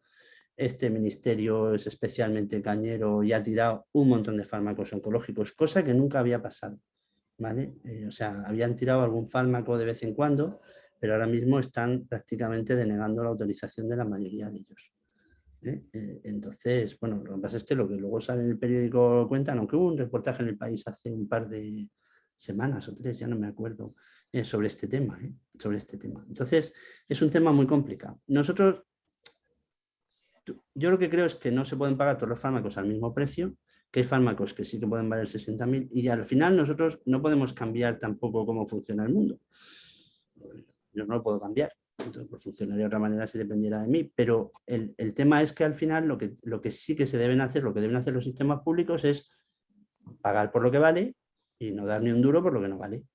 Ya está. Pues ojo, igual que con la cirugía. Oye, esta cirugía es muy útil, esta no vale, esta se hace, esta no se hace, ¿no? Algo así. Eso en España lo que pasa es que cuando los intereses que nosotros vemos por en medio, pues no son exactamente los mismos que podemos tener nosotros o que podéis tener vosotras. Entonces, al final, lo que, por ejemplo, están pidiendo las sociedades científicas desde hace mucho tiempo, pero incluso los economistas, es una especie de NICE español. Es una agencia independiente que valore eso de forma transparente, con participación de los pacientes, con participación de todos los actores. Que si hay una exposición del informe pública y hay unos comentarios de la Sociedad Española de Oncología o de la industria farmacéutica o de las sociedades de pacientes, ¿vale? De las asociaciones de pacientes, esos comentarios y la contestación te la den, que ahora no te la dan, ¿vale? No te la dan, y sean públicos. Es decir, lo que se pide es transparencia. Y oye, si tú decides que el sistema público español no puede pagar esto, bueno, pues todo el mundo sabe por qué, está transparente, está claro y ya está. ¿Vale? Igual que no paga el empaste dental. ¿Vale? Ese es el tema. Aquí encima complicado por 17 autonomías, que cada una hace lo que le sale, porque al final son las que pagan, o eso dicen ellas. Y entonces pues es un tema muy complicado que aquí está absolutamente enmarañado. Y con 1000 conexiones políticas y con 1000 intereses en medio. Entonces es muy difícil. Entonces, saber si vale realmente el fármaco. A ver, hay fármacos a los que les han sacado 20 veces lo que valían. ¿Vale? Y hay fármacos que al final son para 4 gatos, porque el que ha hecho el fármaco para el tumor de Merkel, con Merkel vemos 1 al año en Murcia. 2. ¿Sabes? Entonces es un poco complicado todo. Luego van paquetes, porque cada compañía no tiene un fármaco, tienen 50 fármacos, 100 fármacos. Entonces es un tema muy complicado, con muchas ramificaciones políticas, como tú bien sabes, porque hay mucho lío con el tema. Yo creo que no hay que pagar tanto por los fármacos, pero también creo que tampoco a veces se puede pagar poco. Y aquí también se invierte muy poco en investigación, muy poco apoyo para una forma, por ejemplo, los ensayos clínicos son una forma de poder proporcionar fármacos a pacientes y aquí pues hay un desarrollo limitado de ese asunto y hay mil pegas. Entonces, bueno, pues eso... Ese es un tema muy, muy, muy complicado, muy complejo. Bueno, gracias Paco, tenemos por aquí una mano levantada. Natalia, cuando quieras, actívate el micrófono. Ya. Bueno, buenas tardes. En primer lugar, enhorabuena por la charla que nos ha dado, muy amena y muy instructiva. Y yo tenía dos comentarios. Uno era con respecto a lo que estábamos hablando ahora mismo. También hay que tener en cuenta, no digo que se pague ahora un precio justo por los medicamentos, pero también hay que tener en cuenta que las farmacéuticas invierten en desarrollar fármacos a lo mejor para enfermedades raras o que tienen poco, que luego van a tener pocos pacientes, que en caso de no subir y no compensar por otro lado, jamás se podrían curar. Entonces, también eso hay que tenerlo en cuenta. Claro. Eso por un lado. Y luego, por otro, ya es una pregunta concreta sobre lo que nos has comentado. Al principio de la charla, cuando has hablado del cáncer triple negativo, de los tratamientos actuales para el triple negativo, y has dicho, bueno, yo es que he padecido uno triple negativo, por eso soy especialmente sensible. Que actualmente lo que se hace es dar simultáneamente quimio más inmunoterapia, después cirugía y después continuar con inmunoterapia. Eso, a ver, ese estudio acaba de salir. Desde que sale un estudio... Que no está implantado. No, está aprobado por la FDA y pendiente de aprobación en Europa. Es decir, eso todavía no ha llegado a la práctica clínica. Los pacientes que han recibido esos estudios, esos tratamientos con inmuno en triple negativo lo han hecho dentro de un ensayo clínico. Ha habido un montón de ensayos en ese sentido, ¿no? Pero no es práctica clínica. Lo lógico es que se apruebe, es lo que estábamos hablando, lo lógico es que se apruebe en Europa este año. No sé si antes del verano o después del verano, ¿vale? Pero una vez que se apruebe, luego tienes que tener la aprobación del fármaco para que se financie. Claro, claro. Y ese es el tema, que puede pasar 1 año y medio perfectamente sin más. Claro. ¿Vale? Bueno, entonces, ahora mismo no es práctica clínica todavía, no lo podemos usar. Ya, bueno, mi pregunta era si en caso de poderse utilizar estaba previsto que incluso con las personas que tuvimos la suerte de ser respuesta total, hacer un tratamiento con inmunoterapia a fin de despertar al sistema inmune.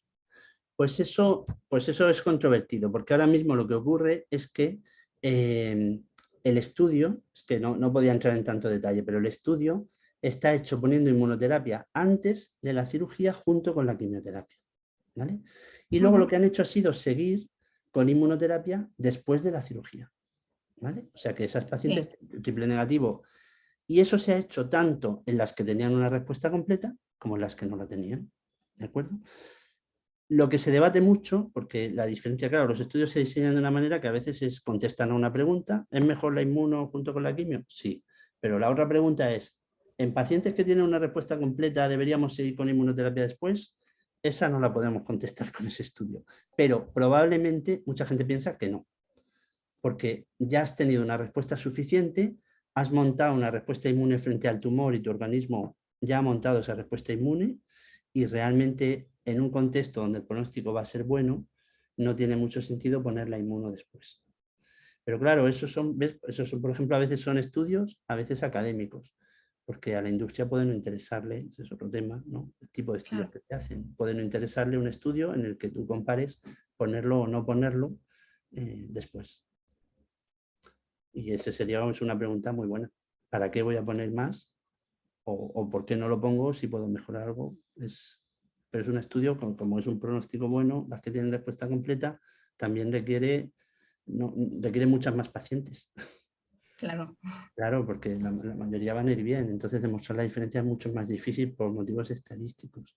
Claro. Entonces, bueno, pues esa pregunta no está contestada. Pero probablemente la mayoría de los oncólogos no lo pondríamos después. Y ya por último, me ha llamado la atención que ahora que está tan de moda, no haya llegado nada de nanomedicina. Bueno, la nanomedicina, pues bueno, yo la verdad es que de nanomedicina sé poco, ¿eh? Pero bueno, sí, a ver, es que en oncología hay 1000 desarrollos, ¿no? Que hablábamos antes, que es inteligencia artificial aplicada, no sé qué, que si nanomedicina, que si... Ahora mismo en la práctica no lo hay. No lo hay. Aquí es más, el desarrollo es más biotecnológico, ¿vale? El desarrollo es más ser capaz de hacer fármacos complejos, porque cada hacer esos anticuerpos complejos que son muy complejos, eso tiene un desarrollo tecnológico muy complicado. Entonces ahí ese desarrollo es el que probablemente va a cambiar un poco más las cosas. La nanomedicina yo de momento en mama no lo tengo muy claro, pero bueno, seguro que tiene aplicaciones que yo no conozco. Bueno, no, si solamente decía que me llamaba la atención que no hubiera llegado todavía a... Asistencial nada. Vale, pues nada, muchas gracias. Nada. Gracias, Natalia. ¿Más preguntas? Otros.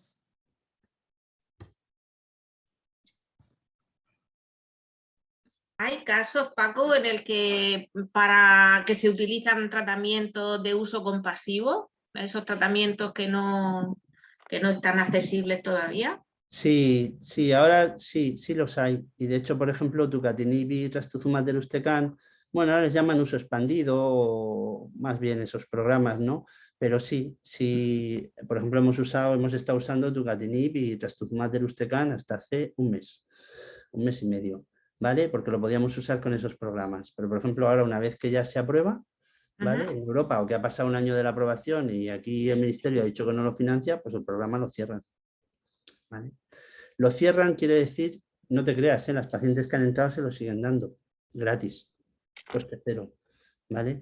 Pero ya no pueden entrar más pacientes. Entonces ahora mismo, por ejemplo, estamos ahí un poco en un limbo, que seguro que están negociando el precio, pero tú ahora mismo no tienes una vía de poderlo poner, ¿eh?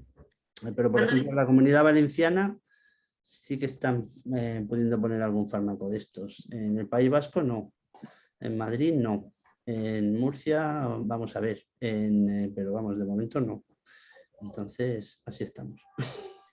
Cuando dices que el gobierno tira para atrás tratamientos, ¿lo rechaza de los nuevos o también se hace cribado con aquellos que son caros y no se utilizan o dan pocos resultados? ¿Qué va? ¿Ves? Esa es una de las críticas. Esa es una muy buena pregunta, porque hay fármacos, hay otros países que funcionan de otra manera. A ver, no hay ningún sistema ideal, ¿vale? Por ejemplo, Alemania, en Alemania tú a la semana siguiente de que se apruebe un fármaco, lo tienes. Ahora, al año se revalúa y además revalúan resultados. Y se han cargado un montón después.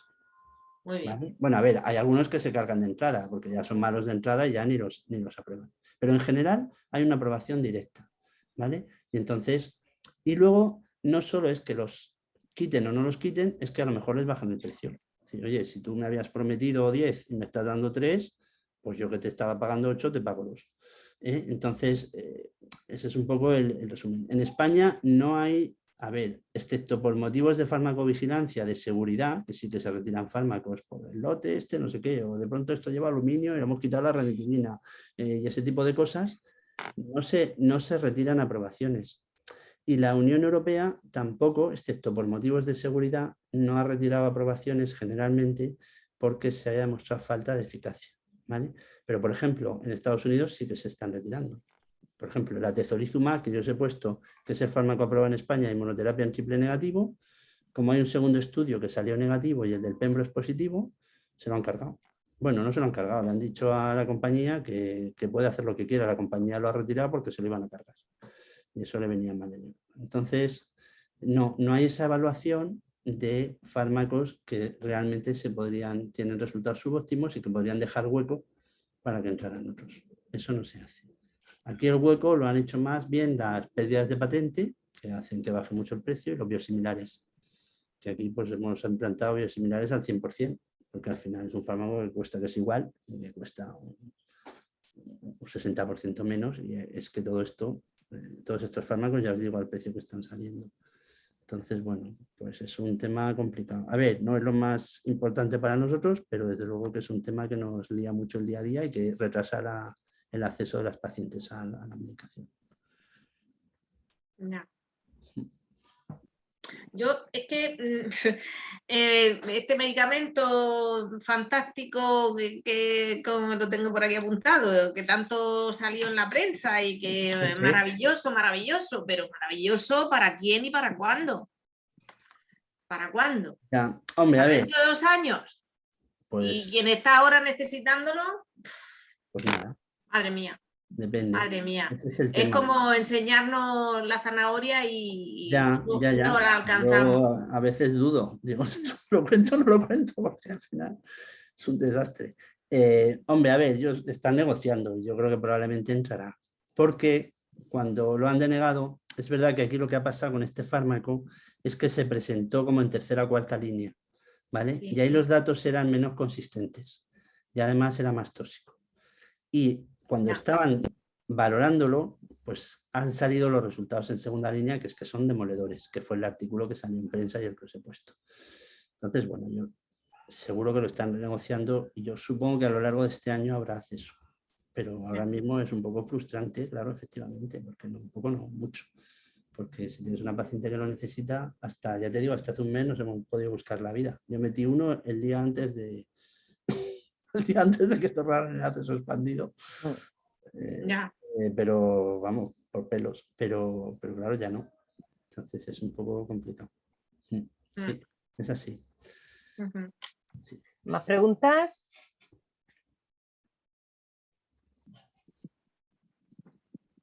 No. Bueno, yo por algo bueno sí que resalto lo que has dicho, lo de la desescalada, ¿no? El poder utilizar eso a través de esos test, el evitar tratamientos, cirugía, quimio, todo eso, ¿no? Eso es un... Eso está muy bien, porque además, bueno, os he puesto solo un ejemplo, pero hay más.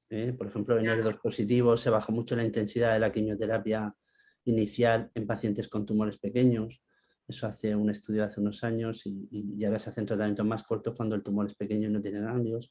Y luego, ves, igual que unas cosas mal, pues por ejemplo aquí, cuando salió el estudio en diciembre, nosotros lo planteamos en la consejería porque ya estaba aprobado los 3 servicios de oncología que estábamos de acuerdo, planteamos un protocolo y se aprobó enseguida. O sea que pudimos empezar a usar el test en ganglios positivos, que en otras comunidades han tenido que peleárselo y hay alguna que todavía no lo aceptan, ¿eh? O sea, no te vayas a creer. Bueno, ahora ya casi todas, pero aquí sí que no hubo ningún problema. Prolongaron no sé qué hicieron con el concierto que había o con el concurso que había y lo arreglaron y hicimos una estimación de lo que iba a suponer, que tampoco son tantísimos, ¿sabes? Que a lo mejor son 100 más en la región, pero bueno, son 100 más que has evitado 70 quimios.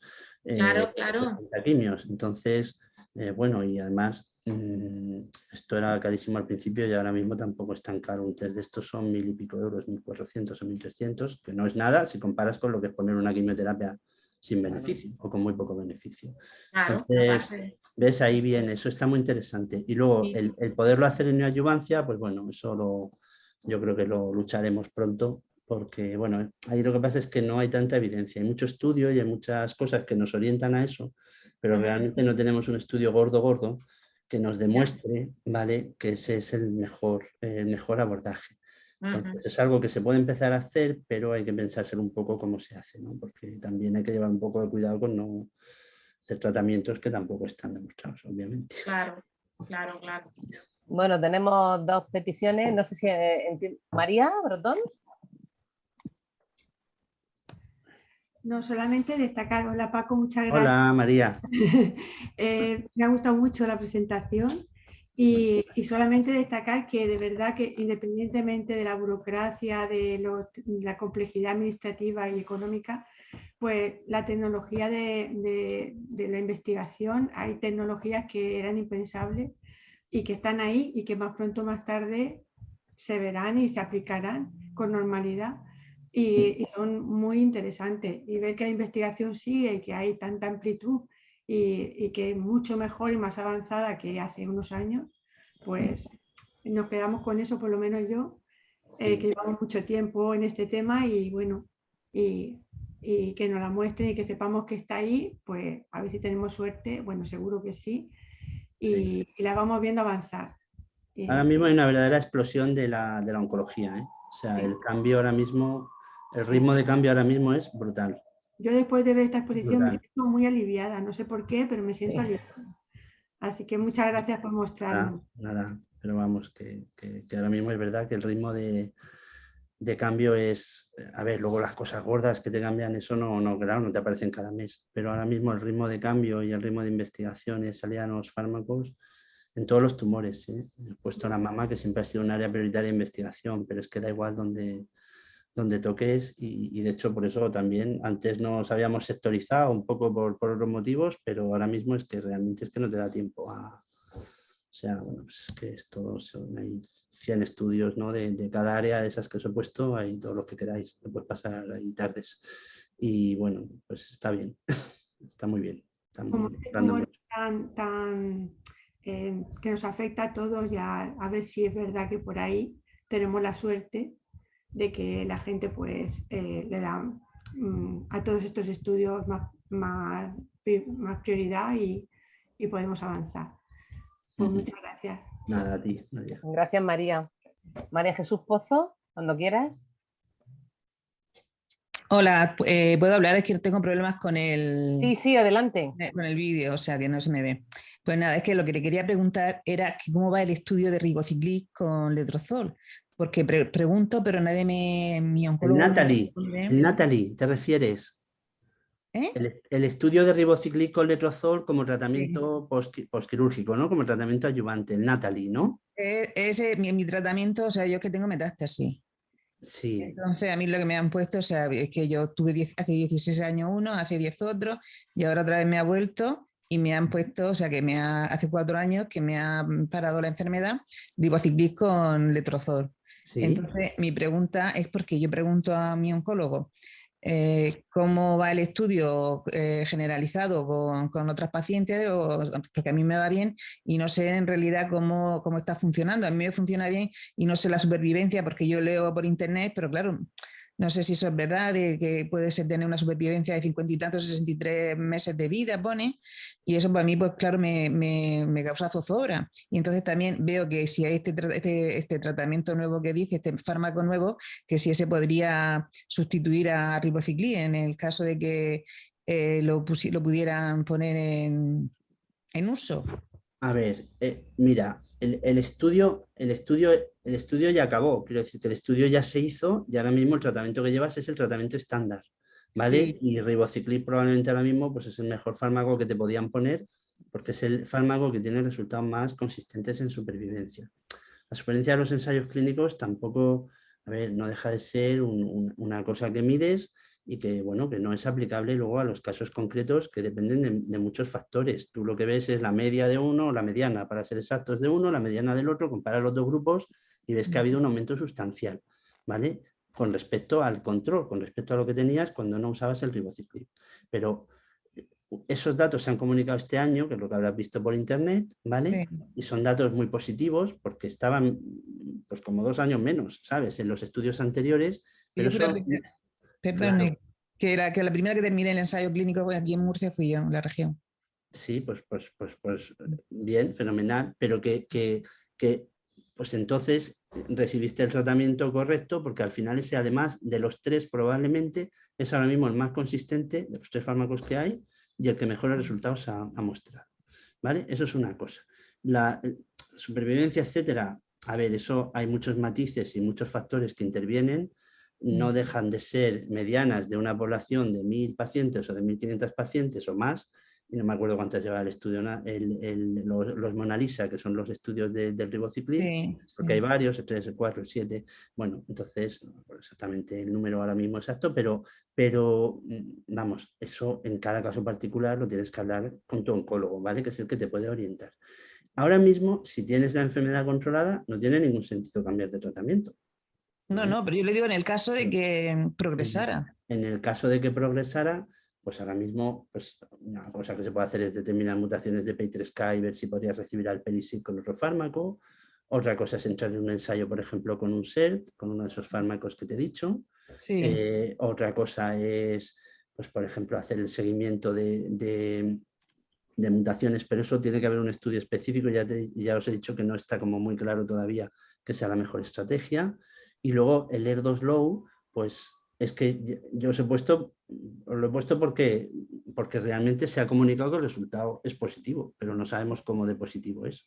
Y no sabemos tampoco los matices, porque luego hay muchos matices ahí. Luego resulta que va bien en las pacientes que han llevado esto, pero no las que han llevado lo otro.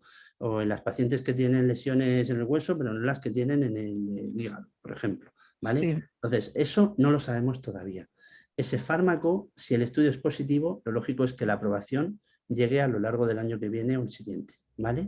Es decir, que probablemente sí tendrías acceso en un momento u otro del tratamiento. En el caso de que no me fuera bien, ribociclib. En el caso de que no te fuera bien, pero ahora mismo, antes de probablemente llegar a eso, que es un fármaco quizá menos experimentado, con un control tan largo de la enfermedad con tratamiento hormonal, probablemente lo ideal sería usar un segundo tratamiento hormonal. Fulvestrant, por ejemplo, con alpelisib, o fulvestrant con everolimus, o fulvestrant solo, ¿vale? Es decir, que hay varias opciones. Lo que pasa es que eso depende ya de muchos detalles que no... ¿Sabes? Que yo no te puedo decir, pues eso te tiene que decir, pues tu oncólogo te lo dirá seguro. Claro, pero a mí la zozobra era esa, que si ese medicamento que hablan tan estupendo, en algún momento pues podría beneficiarme en el caso que el ribociclib, que claro que ahora mismo me está viniendo súper bien, pues me fallara, ¿me entiendes? Entonces, claro, yo cuando leí eso, pues todo el mundo me decía, mira lo que ha salido en las noticias y tal, como si fuera eso mi... Ya, pero bueno, con un control tan prolongado, lo lógico es que sigas bien controlada. ¿Vale? Y luego, la otra cosa es que por ejemplo, yo sé que en la risaca, yo no te sé decir exactamente los detalles, había un ensayo para ER2 low, había un ensayo contra estuderustecan para ER2 low. Lo que pasa es que yo no me acuerdo que me lo comentó José Luis Alonso, no me acuerdo de los detalles, no me acuerdo exactamente qué ensayo era y cuáles eran los detalles. Pero bueno, eso también lo puedes discutir con tu oncólogo, qué opciones tendrías. Sí, pero vamos, muchas veces todo eso no entra cuando le hablo de la supervivencia o todo eso en esos temas no quiere, son tabú, no también me hablan. Tenemos muchas incertidumbres muchas veces, ¿sabes? A veces no puedes decir tampoco las cosas. No es que no quieras, es que no lo sabes. Claro. ¿Sabes? Pero realmente usted, en su experiencia, la gente que tiene cáncer de mama metastásico, es una pregunta dura, pero ¿cuánto puede durar o cuánto lo máximo que usted ha visto? Es que eso no lo puedes contestar así, no lo puedes contestar de forma general.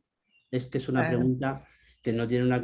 O sea, yo ahora mismo aquí no te puedo dar una contestación de eso, porque hay muchas situaciones y muchos matices, y está la enfermedad de Gauss, el triple negativo, la luminal, Lo máximo, en las mejores condiciones. No hay máximo, no hay máximo. Pues eso es lo que yo quisiera oír, no hay máximo, pero claro, hombre, tú lo que sabes es que necesitas tratamiento todo el tiempo y que la enfermedad no la vas a poder considerar erradicada del todo. Eso sí lo sabes seguro, ¿vale?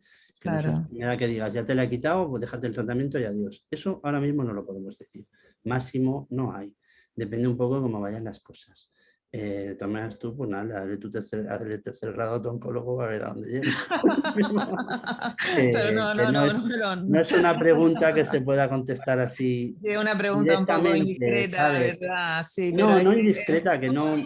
que no puedes dar una cifra, que sería una cifra falsa, porque estaría a lo mejor diciendo algo que se aproxima a un 10% de las pacientes y estaría engañando al 90%. Entonces esto no sirve, ¿vale? Ya, pero es que yo, claro, siempre lo que veo por internet pues no me agrada. Entonces, por eso te lo pregunto. Ya, pero los estudios tienen muchos matices, luego otra cosa es la práctica clínica y luego los casos concretos. Es que esto no es una cosa de grupos tampoco solo, ¿sabes? Sí, pero claro, las medianas estadísticas y todo eso no son muy aplicables al caso, ni por encima ni por abajo, ¿vale? Claro, pero es que claro, yo leo eso y no quiero leerlo, pero no me gusta. Ya. Bueno, pues nada, pues muchas gracias, muy amable, por atenderme. Buenas tardes. Gracias, María Jesús. Nada. Más consultas, aportaciones.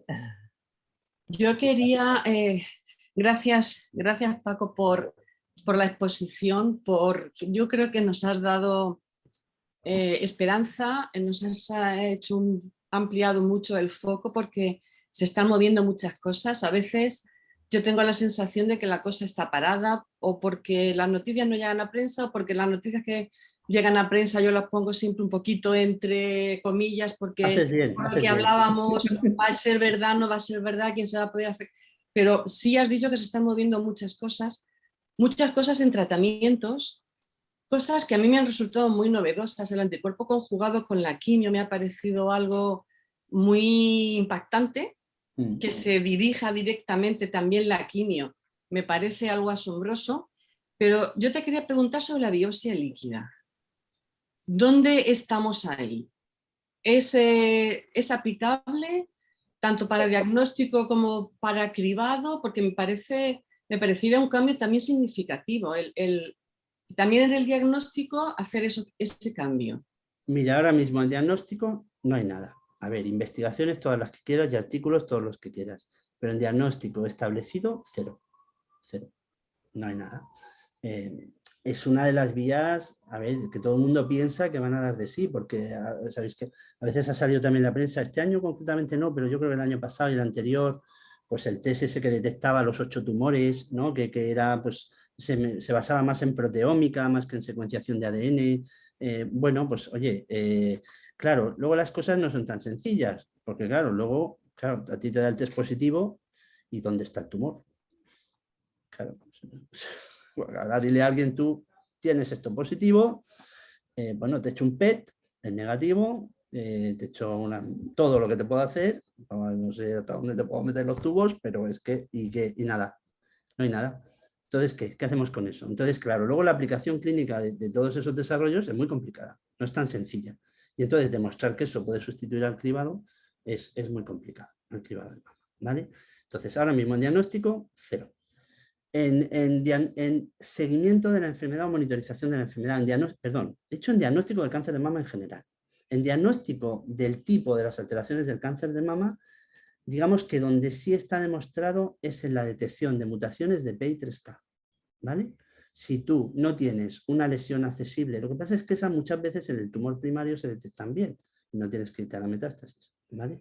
Pero si tú tienes una recaída y quieres ver si tenía mutaciones de PI3K y, por ejemplo, no te has quedado sin tejido o la señora viene, yo qué sé, no lo sé, de Chile y está allí la pieza y no tienes el tumor, pues resulta que puedes hacer una biopsia líquida, tiene una rentabilidad un poquito menor, pero ahí podrías detectarlas, las podrías detectar en sangre, ¿vale?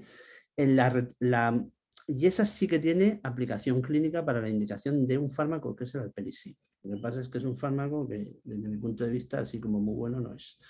De esto también hay controversia entre los oncólogos. La mutación de receptores de estrógenos, ahora mismo, ya ese es el desarrollo que está teniendo. ¿Estándar para decidir es? No, realmente no es.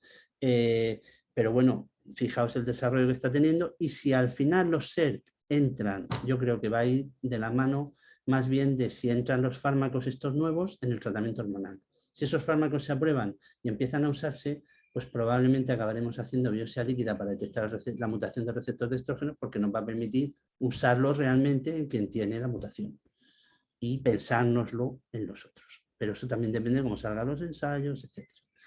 Y las células tumorales circulantes, ha habido un montón de estudios y ¿qué se ha demostrado? Que tienen valor pronóstico. En fin. Pero no para tomar decisiones, porque si hizo un estudio, decías, vale, voy a hacer células tumorales circulantes, las voy a detectar. Voy a ver, poniéndole 2 ciclos, un solo ciclo de quimio, ¿qué pasa? Y si me bajan poco, cambio de quimio. Y si me bajan mucho, no cambio y sigo igual. Resultados iguales. Vale, pues ¿para qué la voy a hacer? Vale, entonces, esa es la situación ahora mismo, resumiendo mucho así un poco a lo burro, de la biopsia líquida en el cáncer de mama.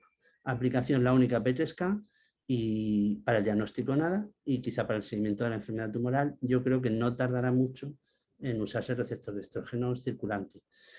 Y luego está el tema de la secuenciación, ¿vale? Si tú no tienes tumor para secuenciar, tú tienes que hacer una secuenciación masiva y ver por los entre 50 o 300 genes que quieras ver para ver si, por ejemplo, una paciente puede entrar en un ensayo clínico. Si no tienes tumor accesible, sí que el famoso Foundation One o los test de secuenciación en la sangre lo puedes sustituir por un test que es el Guardant. Bueno, hay varios de distintas compañías que tienen menos genes, 50 70 genes como mucho, pero que también son útiles porque si detectas una alteración, también tiene el mismo valor que lo que habrías hecho en el tumor, menos sensibilidad, un poquito peor, pero si la detectas es que la tienes. Y si la tienes, pues a lo mejor puedes recibir un inhibidor de AKT o un inhibidor de P3K o un inhibidor de FGFR, de lo que sea. ¿Vale? Entonces, ahí sí que está demostrado que es útil. Lo que pasa es que tiene más aplicación en otros tumores que en el cáncer de mama. En pulmón, desde luego, ahora mismo es estándar usarla y en colon empieza a serlo en algunos escenarios clínicos muy concretos. ¿Vale? Es que lo escuchas de otros tumores que dices, Sí. es un cambio muy significativo, muy... Sí. Pero en Porque mama en no. teoría, claro, a nosotros nos gustaría ser como los hematólogos, que con una sangre, mi mujer es hematóloga, no me voy a meter con ellos, que claro, que en el análisis de sangre va siguiendo la enfermedad. Ese es el sueño de los oncólogos, ¿no? No tener que hacer tanto TAC y poder adelantarte un poco también al movimiento del tumor, con fármacos, cambiando los tratamientos. Y yo creo que ahí sí que llegaremos y no creo que tardemos mucho, pero digamos que el desarrollo no está siendo tan rápido como en otras neoplasias. No Vale, gracias. Más cosas. Muy bien, gracias, Encarna. ¿Más consultas?